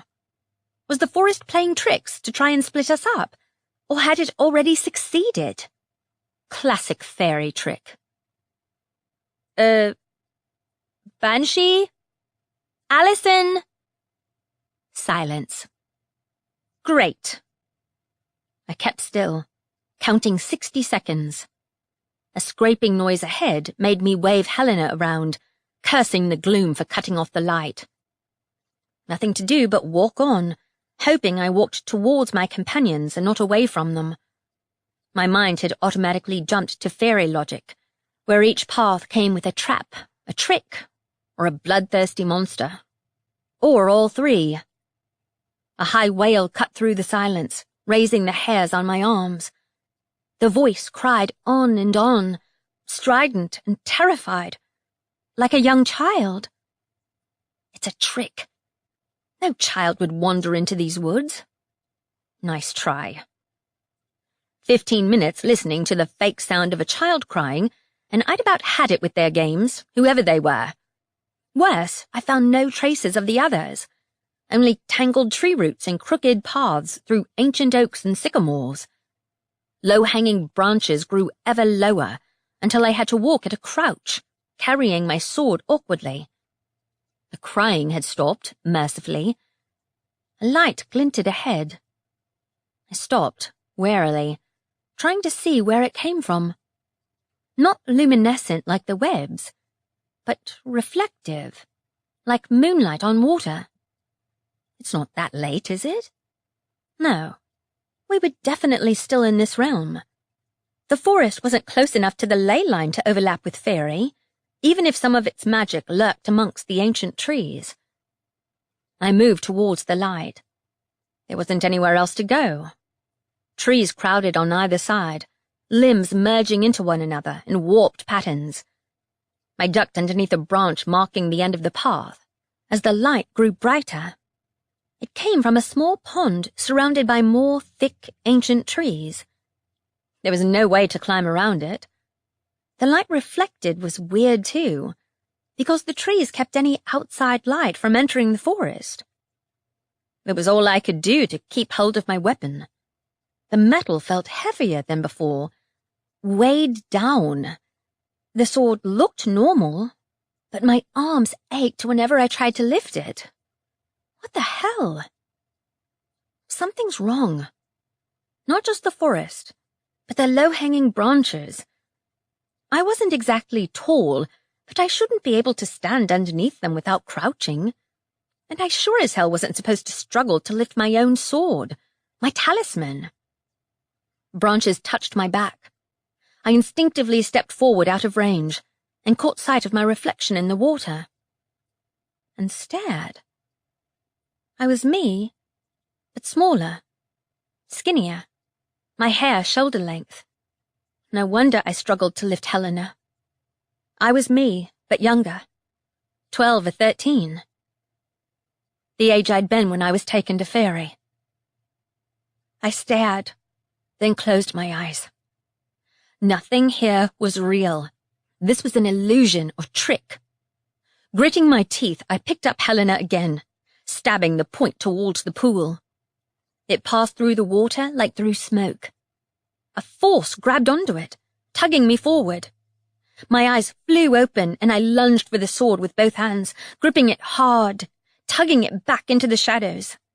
Whatever waited on the other side of the pool wasn't a place I wanted to wander into. Younger me blinked sadly and glanced over her shoulder. The ground beneath her feet was dappled with grey leaves. The grey veil. Pain stabbed me in the ribs, sharp and unexpected. My hand slipped on the talisman as I let go with one hand. Blood dripped down my front and from my shoulder. The girl in the mirror cried in pain, running down the path. If I didn't reach my destination, I'd die. My lungs burned, and so much blood soaked my clothes that I knew I'd bleed out if I didn't get help. I was supposed to be doing something. That's when the Princess of Thorns stabbed me. I jerked back, out of range of my reflection, and the pain vanished. I touched my ribs gingerly. Nothing. Just an illusion. Whoa. The mirror had grown to cover the entire ground in front of me. If I'd stepped forward and let go of my sword, I'd have fallen into it, into whatever waited on the other side. No thanks. What was that supposed to prove? I asked of the silence. My throat caught on the words, and without warning, the view changed. I walked down a grey-lit, leaf-dappled path, my talisman in both hands. The light gleamed with blue, like it did when there was a fairy nearby. The trees had crept to the path's edges, to form unbreakable walls on either side. This time, I was fully immersed in the illusion, like I'd used a tracking spell, but in colour, and with the sound switched on. Oh, no you don't, I said. Or tried to. No words escaped my mouth, and my feet continued walking even as I attempted to stop. I glanced down, and would have tripped over had I been in control of my movements. My feet weren't mine, but clad in knee-length black boots. My clothes had changed too, to medieval-style light armour over a loose tunic and trousers. And I was taller, my sword lightweight in my hands. Wait a minute. This seemed awfully familiar. I was one of them. A she. Or some kind of fairy, anyway. The blue light around my blade told me I must be unseelie, but the talisman only answered to me. Was I really here? Or reliving? No. Please, no. The path halted at a castle high on a hill. I stopped walking, and a huge furred beast padded up. I petted it on the head, waited for it to bow to me, then sank my blade into its neck. The sword glowed brighter, illuminating the thick blood dripping down the blade. I wasn't sure if I'd be able to speak, even if I could. What was left of me shrank into helpless terror. I was him. A Vokis. Chapter 13. The castle waited ahead, huge and forbidding, the small shapes of humans visible behind the windows. Hiding. Trapped. Through a she's eyes, the world was clearer, my senses keen and sharp. I smelled the forest, the ever-present stench of rot mingling with the residue of fear from the human captives in the castle. I heard their screams and terrified moans, like they came from right behind me. And I felt the power from those screams, absorbed into the blade in my hands, making it, and me, stronger. I recoiled in horror from the thought. This was an elaborate trap, however convincing it might be. The question was, how could I get out of the illusion? Presumably, I still had my body, unlike when I went into death. Their pain fed into my talisman, but it wasn't enough. It was never enough to fill the gaping hole left behind when my original powers were torn from me. Wait. Stop thinking like a Vocus, Ivy. Get out! I pulled back, or tried to, and let Avocus's thoughts fade into the background as he continued to walk up to the castle. 2 hellhounds approached, growling, but slunk off when they saw who I was. This was more than a little creepy. I'd never completely trusted my own magic, but if this was what it felt like when the magic was stripped from a she-lord, I was eternally glad I'd been born human. Even underneath the flood of power thrumming through the blade in my hands, I felt the cold sucking at my bones. If I went too long without taking in power, I'd seen what effect it had on a fairy. The she of summer and winter couldn't have come up with a worse punishment for fairies who broke their laws. Even in the mortal world, there wasn't the same sense of a slow, agonizing death. But then again, there was comparatively no magic in our world at all. A noise on the path behind. I swung around, one hand on Helena's hilt. Another man stepped out from behind a large oak tree. Tall, like all she-lords, he glided uphill to the castle, decked out in a similar manner to a Vocus, and also very familiar. Holy shit. Velkas? It couldn't be anyone else. Last time I'd seen him, he'd been wearing a Vocus's armor, stolen from his corpse. Now he wore light green armor, in the style of the summer fairies, and carried the life-drinker sword. Glyphs travelled up and down the gleaming silver blade, and a chill broke out on my skin. I wished I could snatch the sword from his hands, turn it on its owner, then kill the man whose eyes I watched through. Wait, what was I thinking? Stopping Velkas or a Vocus now wouldn't save anyone. I'd only been able to escape the Grey Veil because of the magic I'd stolen. Without it, even if a Vocus was dead, I'd have been trapped here until Faerie claimed me like the others. Then if Velkas had decided to break open the veil, I wouldn't have been alive to challenge him. What are you doing here? A Vocus did not sound pleased to see his old friend. Looking for you. Velkas rested a hand on the hilt of his sword with a wary glance at the nearest hellhound. You're still keeping these monstrosities? You know they don't belong to you. They obey me. A Vocus rested a hand on the giant hound's head. They are far more loyal than my fellow courtesans. Velkas grunted. I thought you'd forgotten about them. Forgotten winter. A Vocus gave a soft laugh. Its absence fills my very bones. Then you'll know what I'm here to ask, said Velkas. This realm is a poison. I want to get out. I've grown fond of it, I said. Or rather, a Vocus did.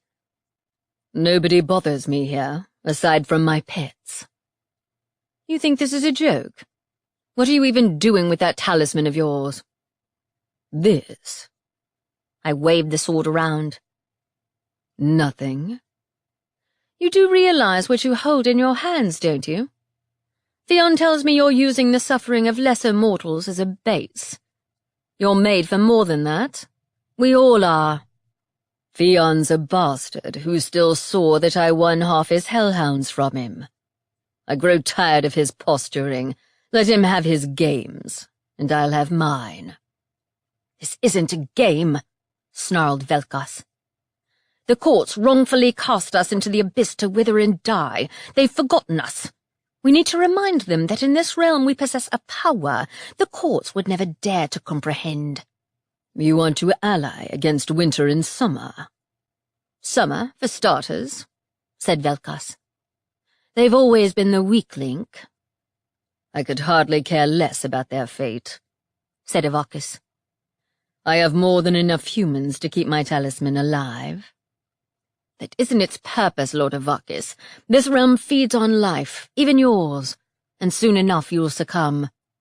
As for me, I'll be the last she standing. We'll see who holds the superior position then. So you won't listen to my warning? Velkas's teeth flashed in a grin.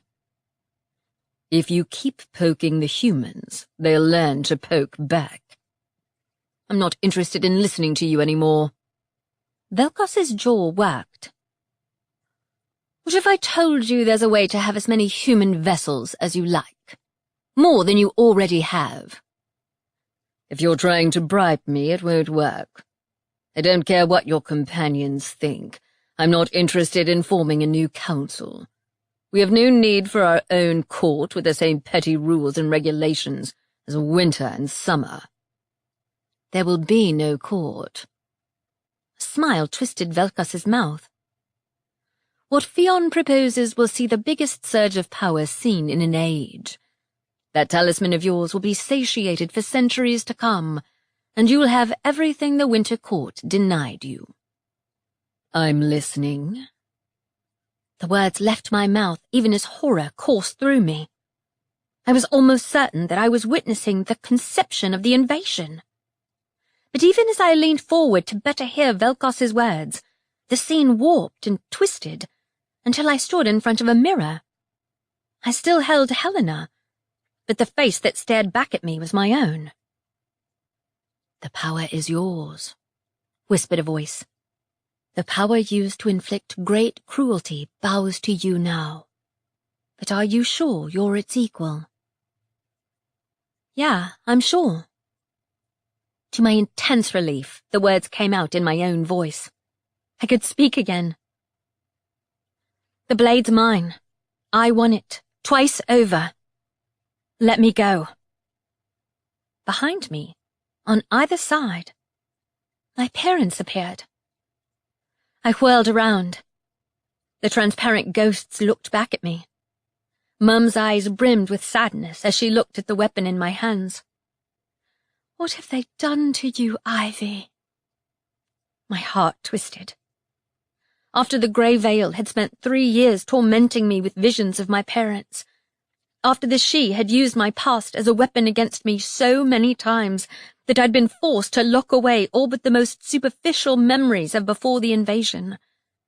Even now, the tide of emotion swept through me like a dam burst. I blinked tears from my eyes, even though I knew this wasn't real. My parents would never see what I'd become, what Faerie had made me. Nothing I do will change the past. I can't save them. I can't save you, I told my parents' faded echoes. There's nothing I could have done. "You could see them again," whispered a voice. "There is a place where nobody truly dies. The grey veil." "No." I shook my head. "This is a trick. I, of all people, knew the rules of necromancy. After a certain amount of time, the dead faded. It wasn't possible to walk beyond the gates of death and bring anyone back. They were beyond reach. Even an all-powerful she couldn't do it." "Sorry," I said, "but I've seen too many damned delusions to believe anything I see. It's too late for you to trick me." My parents sprouted fangs and claws. Then die, growled my mother. My blade swung and missed as my not-parents leaped at me. My body shook off the aftermath of the vision and I ducked, unbalanced. Before my eyes, the two ghosts merged into one and transformed into a single, large, clawed beast with the face of a lion. Giant paws supported its huge, furred body, while a crocodile's tail snapped behind it. Bat wings protruded from its shoulder blades. A chimera. I was no stranger to monsters, but enclosed spaces were bad news all around. My body was drenched in sweat from the vision, my sword's hilt slippery in my hands. Guess this dude was the witch's bodyguard. I backed up to put some distance between myself and the monster, wary of its huge mouth. The last one I'd battled had breathed fire, but given the forested setting, this one might have other tricks. Sure enough, its mouth opened to reveal a barbed tongue, and teeth snapped at me. I retaliated with a wide swipe, and its teeth snapped down on my sword. Ow! My shoulders jarred as I fought to pull the blade free. What the hell were its teeth made of? Concrete? Cursing under my breath, I released a storm of magic from my palm. Or rather, a trickle. The magic wasn't coming. I swore loudly. Of all the times for my magic to start acting weird. The thin stream of energy from my palm moved several meters to the left of where I wanted to, hardly enough to singe a tree, let alone this giant monster. I latched onto the sword with both hands and pulled hard.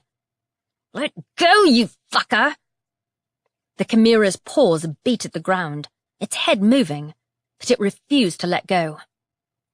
Wait a second. I stopped tugging the sword and adjusted my grip with both hands, then pushed. The beast's teeth opened a fraction in a snarl, enough to give me an edge. I pushed the sword with all the energy I possessed, forcing it up into the roof of the beast's mouth. The chimera bellowed in pain. Helena sank deeper. Thick torrents of blood dripped to the floor. Its paw swiped at me. With the weapon impeding my movement, I didn't duck in time. My back hit the bushes, thorny plants scratching at me, but Helena broke free. The beast fell with a rattling crash, and then it was gone. Breath rasped through my lungs. My arms stung like I'd fallen into a bed of nettles, yet no blood ran from my sword. The whole thing was a trick. Even my injuries weren't real. A long-haired female figure bounded from behind a tree. The Banshee. You survived the illusionist's path! No thanks to you. I pushed to my feet, scattering thorns. Did you ever plan to tell us? Or is this just a game to you? I'm not the one playing games. I took in a deep breath, brushing more debris from my legs. Where in hell are Isabel and Vance? Your companions are still on the path. Sure they are.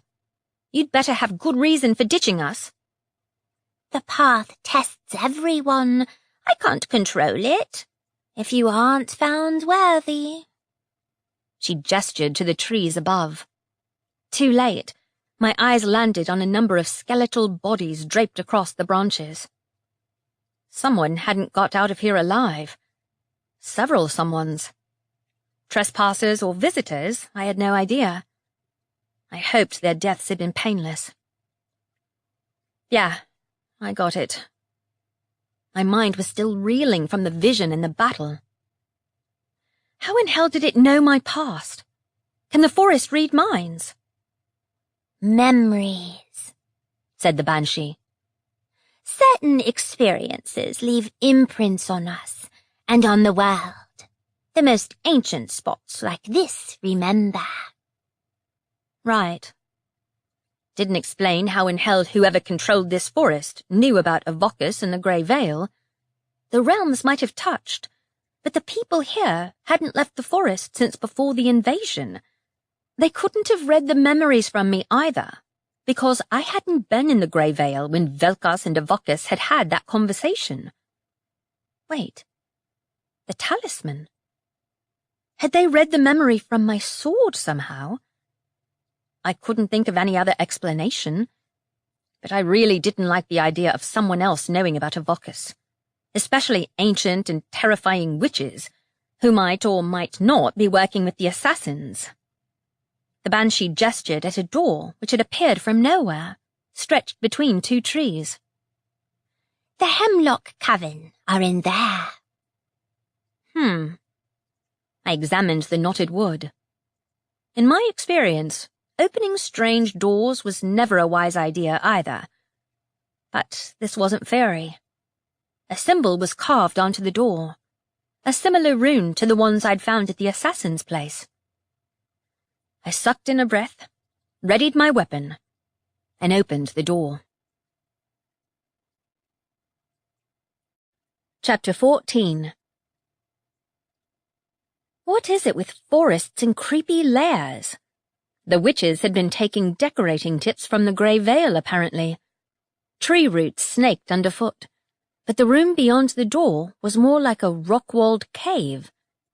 Faint light came from the myriad spider webs strewn across the walls. At least, I thought they were webs, until they moved. My heart jumped into my throat. The webs were made of countless overlapping glyphs, merging into one another like a giant living tapestry. My eyes followed the movement until a head popped out of the wall, causing me to jump. A person walked out of the wall, a short figure who barely came up to my knee.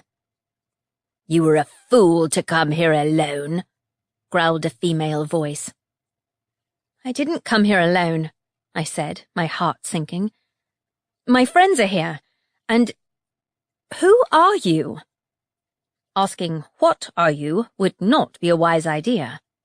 There might not be much light to see by, but the fur covering her body gave her away as not human.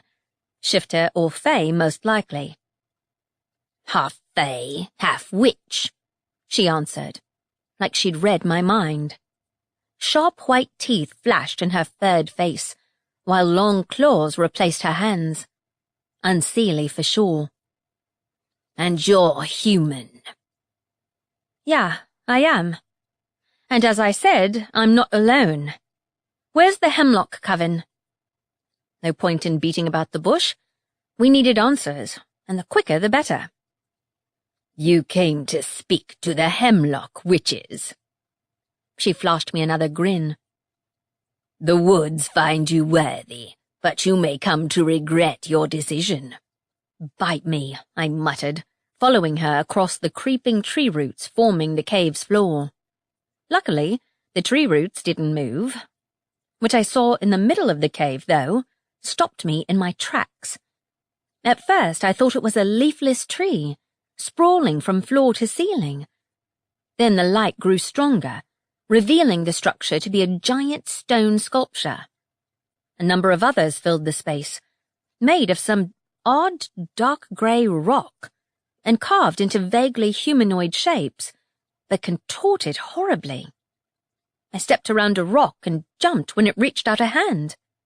"What the—" "Who is here?" Another female voice came from nearby. I didn't jump this time, but froze, fear trickling down my spine. "I'm Ivy Lane," I said, my voice echoing through the cave. "Are you part of the Hemlock Coven?" "I am Cordelia of the Hemlock Witches, and you are trespassing." A face peered at me from the rock, ancient and jagged. My heart pounded a steady beat against my ribs, as eyes dark as pits raked me up and down. "Are you the one they're talking about? The girl who conquered a god?" I stared. The woman wasn't just old. She was ancient, like the Lady of the Tree before she'd restored her youth and vitality. Not like a regular, mortal human who'd lived a long and happy life. Her face was carved into the stone. Her bones stuck out like knives. I'd seen 2 human prisoners in Avokas' castle, put under an artificial aging spell, which made them age to 100, and they didn't look anywhere near this decrepit. She wasn't part of the rock. She'd grown into it. The curse? Then it sank in what she'd said. What? How do you know me? Did you set up those traps? Cordelia smiled at me. The forest tested you, my child, as it does all trespassers. We're here for an important reason. Where are my companions? Who did you come here with? The new leader of the Laurel Coven and the head of the Mage Guild. I hoped mentioning 2 prominent supernatural leaders were lost in the forest would prompt the ancient witches to make our way back easier than the way in. Though if they'd survived the fall of civilization by staying in here, maybe they didn't have reason to be bothered with the outside world. The mages, she croaked. They have no reason to concern themselves with us. Do you have any idea what's happening outside the forest? Sometimes messengers bring me news. I hear things. Rumors mostly. This forest is rooted deep in memory, not the present. What happened to you? Call me insensitive, but whatever she'd been turned into didn't look in any way human. But she wasn't Fae either, right? What happened to me? She gave a gravelly laugh that went through to my bones and made me fervently regret asking. I and the rest of my coven were cursed. Our magic is bound to the forest.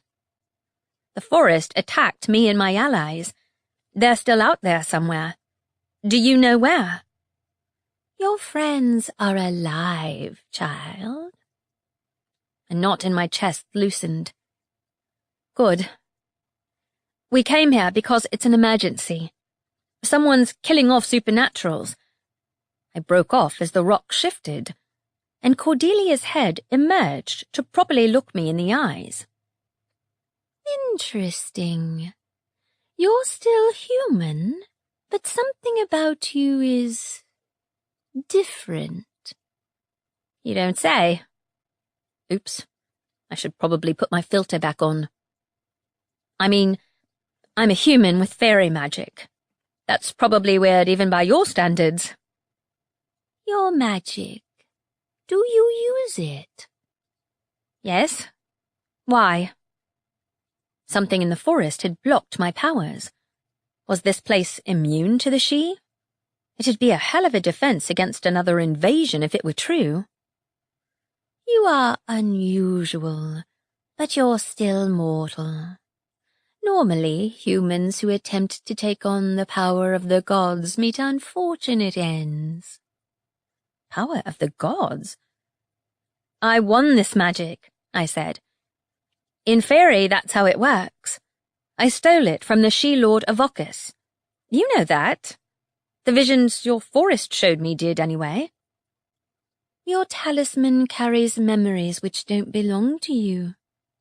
You are entangled in magic beyond your lifespan, and yet it does answer to you.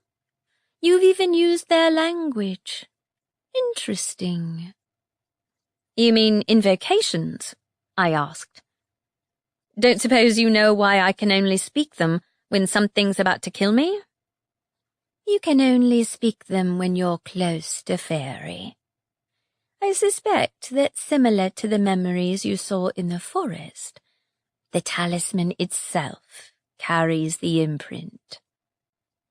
I glanced down at the symbols carved on Helena's hilt. So the talisman wanted to save my neck? Yet my attempt at an invocation hadn't worked on Fionn. It was pretty clear, though, that the She-Lords were far from the only powerful magic users in any realm. The amount of power in this forest was staggering. Maybe even a She could become entangled in its webs. You might have earned the power, mastered it even. But magic is a tricky beast that does not give up all its secrets right away. I should know." She grinned, her teeth like shards of black stone. "What?" My voice rose. "What went on in the invasion anyway? You were there, right? You saw them. Did you see in the vision? Avokas and Velkas, the she-lords. There were more." "You know there were," said the old witch. "Yeah, I know, but is there a chance they might come back?" Frank the necromancer's words echoed in my head for some reason. Are the dead likely to rise and walk amongst the living? In other words, anything could happen, and with the way my luck ran, the she would be throwing a party in my yard any day now, assuming I ever got my flat back. "Perhaps. The forest remembers, even as it keeps us chained. The land is marked by history, even as humans erase their own history through sheer carelessness." And the she? My heart beat in my throat. Of course the ancient witches would have encountered the she before. But did they know about Fionn? "The she are more ancient than your human mind can comprehend." "You're human," I said. "Aren't you?" Cordelia grinned. "Depends on your definition of human. I should have expired long ago, but our magic is as much a chain as a blessing." I struggled to reel in my curiosity. These witches weren't fairies, but the forest was teeming with dark secrets which long outlived humanity. She's human, I reminded myself. She might be older than anyone I knew, but Avokas and the other she lived for centuries. "Lady Harper had a message for you," I said. "She said you were fools to sacrifice as much as you did, and not to assume the past would lie buried." "Still alive, is she?" The old witch gave a coughing laugh. "That's nothing I haven't heard before." "Look, I need your help," I said. "The leader of the Laurel Coven was murdered the other day, and now they're trying to kill her replacement, and the leaders of the Mages and Half-Bloods too." "How very ambitious," growled Cordelia. "It sounds like they want to wipe out all supernaturals," I said. "They took down Francine without any trouble. They nearly killed Isabel and me when they took out the wards keeping the fairies out of our house. Could they be working with a fairy? Or another witch? I don't know any spell that can stop witch wards from working like that." "How exactly did they kill Francine?" "They shot her with a magical bullet. It somehow negated whatever spells she was using to protect herself." "Impossible," she growled. "Unless Francine stopped using the protective spells which kept our kind safe for centuries, no simple bullet of human creation could have killed her." I blinked.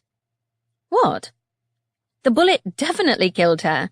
We found nothing else at the scene. Except that writing." The old witch shook her stone-like head. "Nothing of human creation can harm a coven leader. Their magics might not be as strong as they once were, but we have shields built into our blood, which cannot be undone with human trickery." "But does Isabel too?" "The gift passes with the ascension of a witch to the title of coven leader.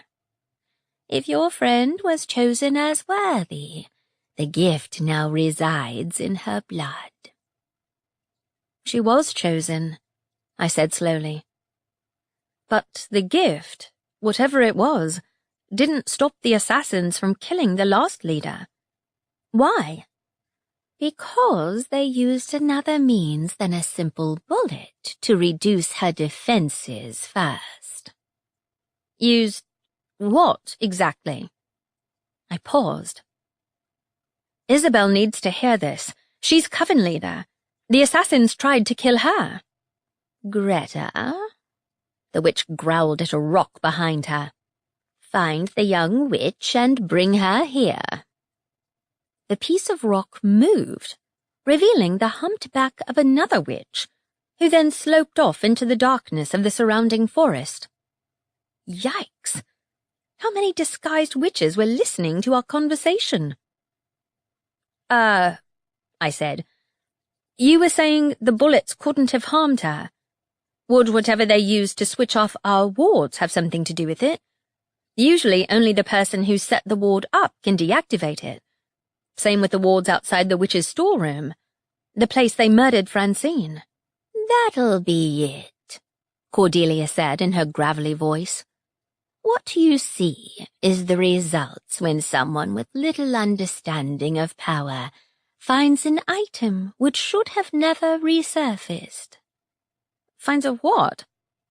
A talisman that once belonged to the she. It dissolves any magic it comes into contact with.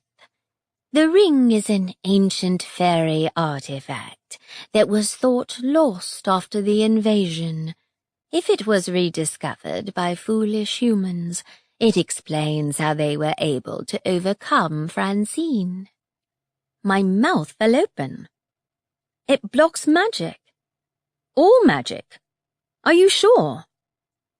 I can think of nothing else which can counter the spells our coven leaders have present in their very blood.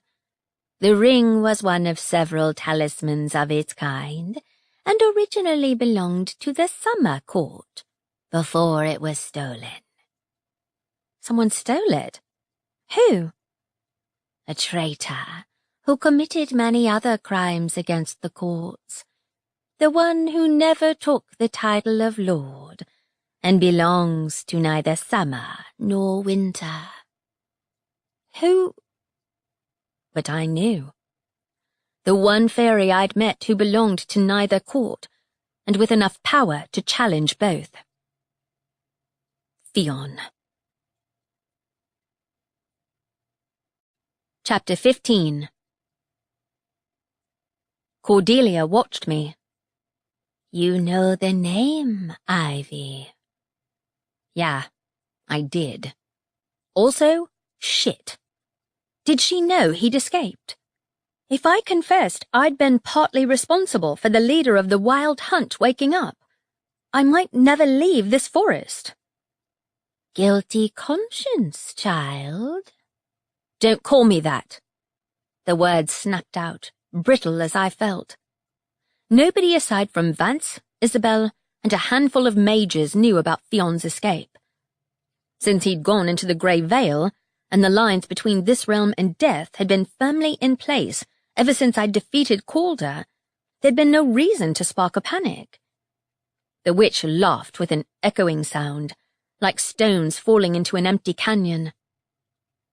I know the hunt awakened. I felt it. Most magic cannot be contained, not in this realm.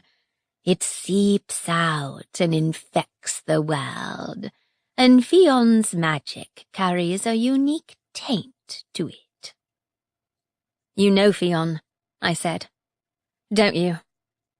Not personally, growled the old witch. But he and his army did a lot of harm during the invasion. And he had this ring, right? Did you seal him away? No, we did not. You're forgetting our magic chains us to the forest, child. Might he have been the one to steal the talisman again? But surely he'd have used it himself, not passed it on to humans. I'd have expected Fionn to make a more dramatic attack on humanity. He commanded 10,000 hellhounds and 100 riders who didn't seem to be alive or dead. I haven't left this forest in 30 years, human. I know nothing of what became of the talisman. It is my understanding that it was thought lost, then briefly resurfaced during the invasion. It can negate any spell, break through any ward. The she blasted the walls down and killed everyone inside. Vance's voice spoke in my head, like he was standing right next to me. My heart jumped into my throat. Was that how the she had defeated the mages so easily? An item that not only repelled their magic, but negated it. That kind of magic could decide the outcome of a war. Maybe it had. So, where's it been since the invasion? If I knew that, child, I would be able to tell you who stole it. So how do we get rid of it? Throw it into a fiery volcano? Cordelia gave me a blank look. Figures. My tone might be light, but a horrible suspicion had taken hold of me. Nobody was a match for the she, aside from the mages, and they'd been absolutely decimated during the invasion. 4 of 5 mage lords had been slaughtered, and nobody I'd asked knew exactly who the she-lords who'd challenged them had been, or what had happened to them afterwards. Avocus hadn't. He'd been too busy kidnapping humans. Velkos had at least been involved. Fionn, however, he'd started the invasion. Now, maybe, I knew how. You are right to be afraid, child, croaked the old woman. The invasion stirred up every spiritual force in this realm. The ley line and the spirit paths all awakened, and the liminal spaces between them. No kidding. Fionn had presumably lost the ring before he'd been imprisoned. If I had to guess, the assassins had found it. But if Fionn was behind this, why hadn't he claimed it for himself? And if the witches hadn't been the one to seal him away, had the she? Summer owned the ring, so surely they'd know it was missing.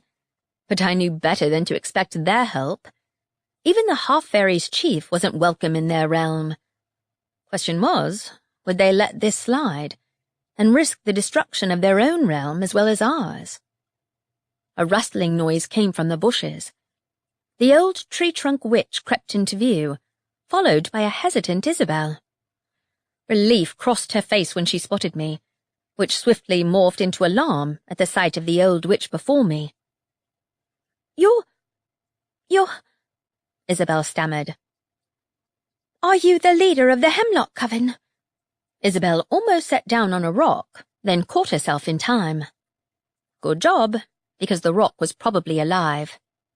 Instead, she edged her way around to stand next to me in order to look Cordelia in the eyes. I'm Isabel, leader of the Laurel Coven. I am Cordelia, leader of the Hemlock Witches. The old witch gave Isabel an appraising look. I heard you were younger than most leaders. Francine didn't expect to die so soon. Isabel looked at me, then back at the witch. Can you help us? It depends what you're asking for. My clan is bound to the forest and cannot interfere in human affairs any longer, not even where the covens are concerned. Our remaining magic is restricted here and cannot be removed. But she knows what's causing the wards to go down, I added. It's not the bullets. It's this ring, which once belonged to the summer court until it was brought here. A talisman which can negate any magic. I think it was involved in the invasion, but disappeared. I'm right, aren't I? I looked at the witch. Nobody knows how the invasion ended because all the witnesses died. A talisman that can negate anyone's magic is a double-edged sword. Even for Fionn. Maybe that's why he'd handed it over to a bunch of inept humans. Clever, growled the witch. Unfortunately, you are quite right that there are no known reports of the ring after the first wave of the Faerie's arrival. Hang on, fill me in a little. said Isabel. This ring, it's the Faerie's. So how did the assassins get hold of it? No clue, but it was last seen in this realm, I said. It's the only thing that could negate the protective spells Francine had on her. And apparently you have them too, according to her. I looked at the witch. I do? Asked Isabel uncertainly. Francine didn't tell me. If she didn't expect to die soon, she might have been waiting for the opportune moment, said the witch. You'll find no ordinary spells intended to cause harm will have any effect on you, and you'll have enhanced speed and stamina. Isabel's eyes rounded. Nobody told me that. I thought she used rune spells. Rune spells are imperfect and temporary. The Coven's protection lives within your very blood. Isabel stared at her. Is it the same with you? Is that why you gave up your life? You're both set on asking questions you might not like the answers to. We alone remained in touch with the spells which formed our foundation, and we paid dearly for it. Isabel's gaze travelled over the cave. Is there nothing I can do to help you? No, growled the witch. We did not make the decision lightly. You will doubtless face similar dilemmas in your time as Coven leader, assuming you live that long. Isabel's hands fisted at her sides. I wished I could offer guidance, but I didn't have the faintest clue about ancient witch magic. In this forest, I had the distinct sense of a magical force I couldn't comprehend, one that might give a she-lord a run for their money. These witches had no reason to fear the likes of Fionn coming back. Is that it? I asked. Is there nothing you can do to help us? Someone left a message near the murder site, written in the code of the witches. I pointed at the shifting glyphs on the walls. This is your language, right? We have little use for written tools these days. What did the words say, child? Lady Harper told me it was a ritual to summon something. She called it the 5th ritual.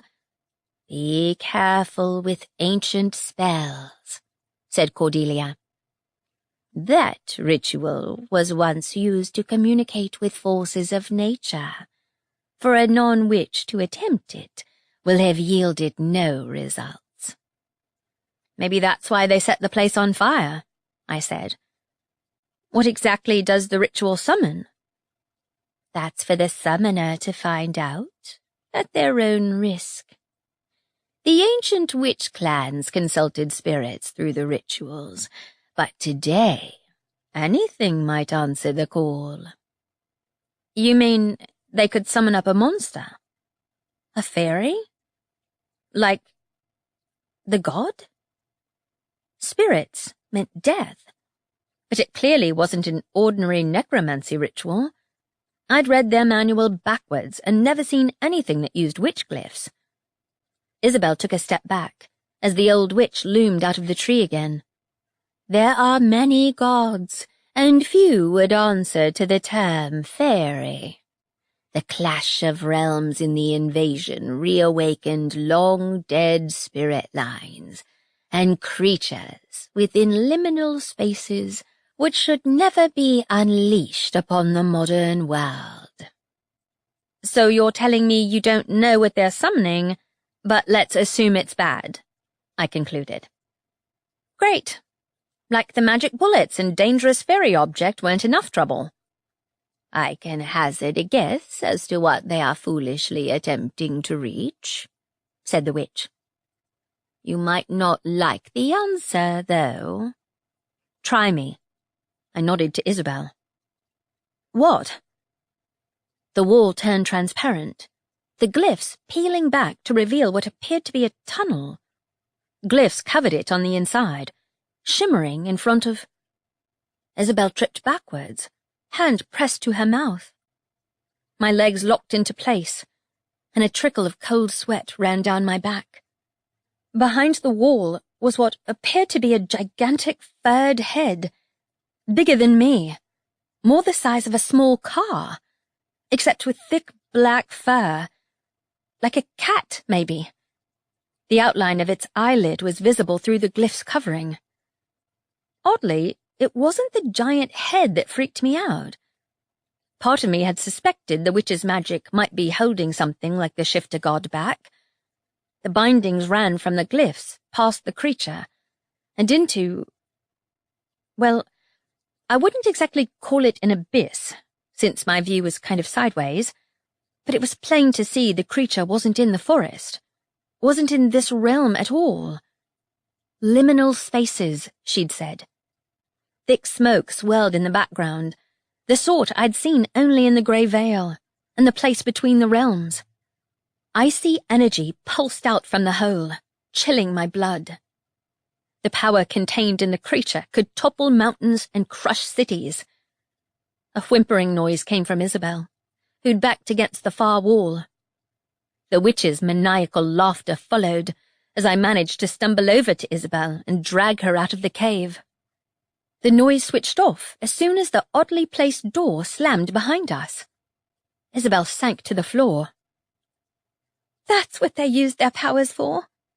Their magic's keeping that thing caged. Looks that way. I swallowed against my dry throat. Guess we aren't getting any help from them. Though if it stops that creature escaping, I'm good with it. Yeah, me too. Isabel shuddered.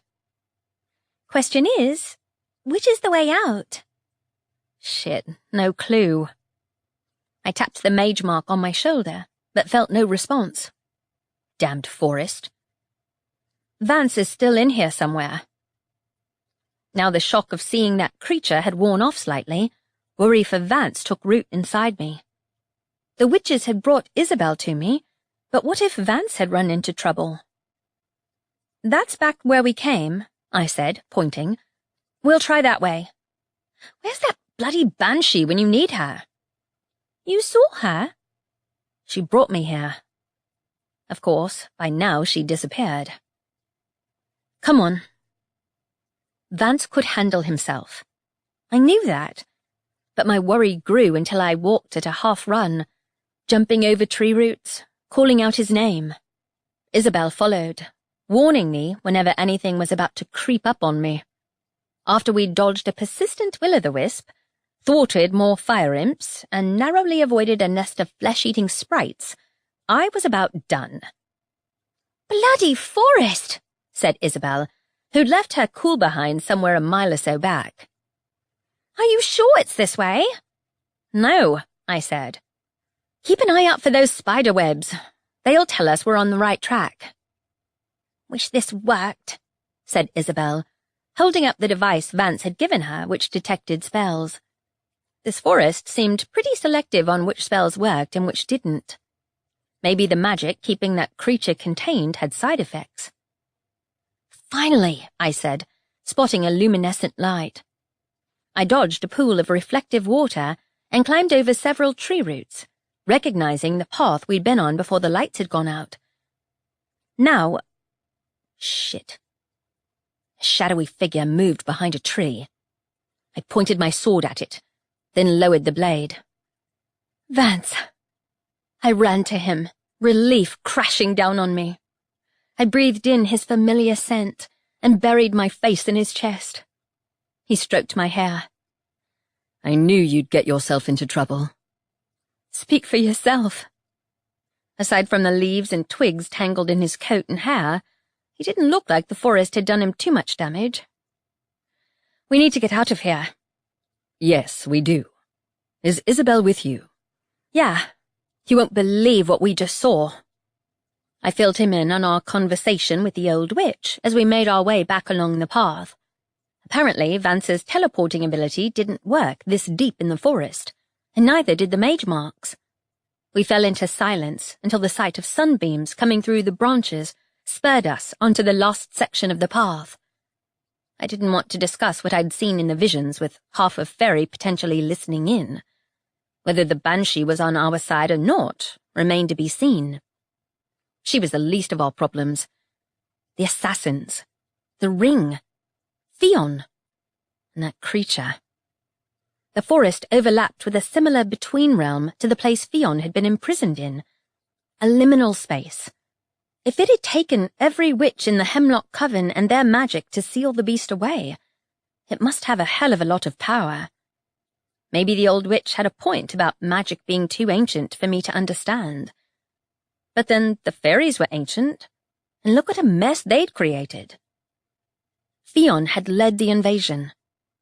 Last I'd seen of him, he'd been missing his memories, probably due to the forgetfulness spell placed on his tomb. If they couldn't kill him, the she who'd put him there must have figured it was the second best option, forcing him to forget what he'd done. But it didn't mean he wouldn't try it again, now that dimwit Calder had woken him up. If Theon was behind this scheme, it'd make sense for him to want the supernatural leaders off the playing field first. Question was, where was he hiding? And why wasn't he using the talisman himself? Maybe the Grey Veil held answers, but crossing over held less appeal than going back into this forest. Do you think it is him? Isabel asked quietly. She'd hardly spoken on the way back, and I didn't blame her. She hadn't been close to the last god I'd had to battle. Whichever hellish dimension it was imprisoned in, the witches could keep it. Theon. I can't think why he'd target the witches. But this ring, it sounds like he has a history with it. She frowned. I haven't heard of it before. The talisman blocks magic, said Vance. Does that include fairy magic? Maybe. I thought back. Actually, it explains why my magic wasn't working great during our fight at the assassin's place. Someone might have been running around carrying it. But that means they have the ring, said Isabel. They can negate any spell. How are we supposed to beat them? Chapter 16.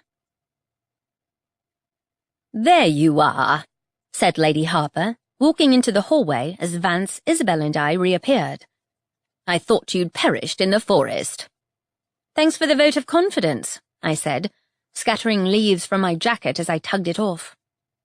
Great, Isabel groaned. I have to meet with the coven and tell them I'm still alive. How is it 7 in the evening? We lost 12 hours in there. No wonder I was starving and exhausted. That's not right. It isn't Faerie. I don't even know, said Isabel wearily. Is our flat still standing? The ring. That must be how they switched the wards off. Which means one of the dicks who got out the fire escape must have been carrying it, I said suddenly. The one who shot at me through your trapping spell. They were that close. During the fight at the pub, too. I thought my magic was the problem. Vance, what would happen if the manor's ward switched off? There are 5 guards outside. One of them would set off the alarms if there was an intruder. Good. I kicked my shoes off. I need food and a shower, in any order. Then we'll make a plan, said Vance. I'll ask Quentin to bring food while we figure out how to handle this new development. As opposed to imminent catastrophe? I was trying for practicality, said Vance. I'm with Ivy, said Isabel. And I need to call the others. I have 100 missed calls. 15 minutes later, the 3 of us were in the living room, accompanied by Wanda. I'd tied back my shower-damp hair and set about devouring the Chinese food Quentin had ordered. Apparently, the brownie objected to us disappearing all day, so he'd called for takeout instead of cooking. I wouldn't complain, seeing as we'd somehow lost half a day in that forest without even leaving this realm. I can't believe you actually went into the forest, said Wanda. How have those witches survived this long? They're stuck, I said. Possibly immortal, actually.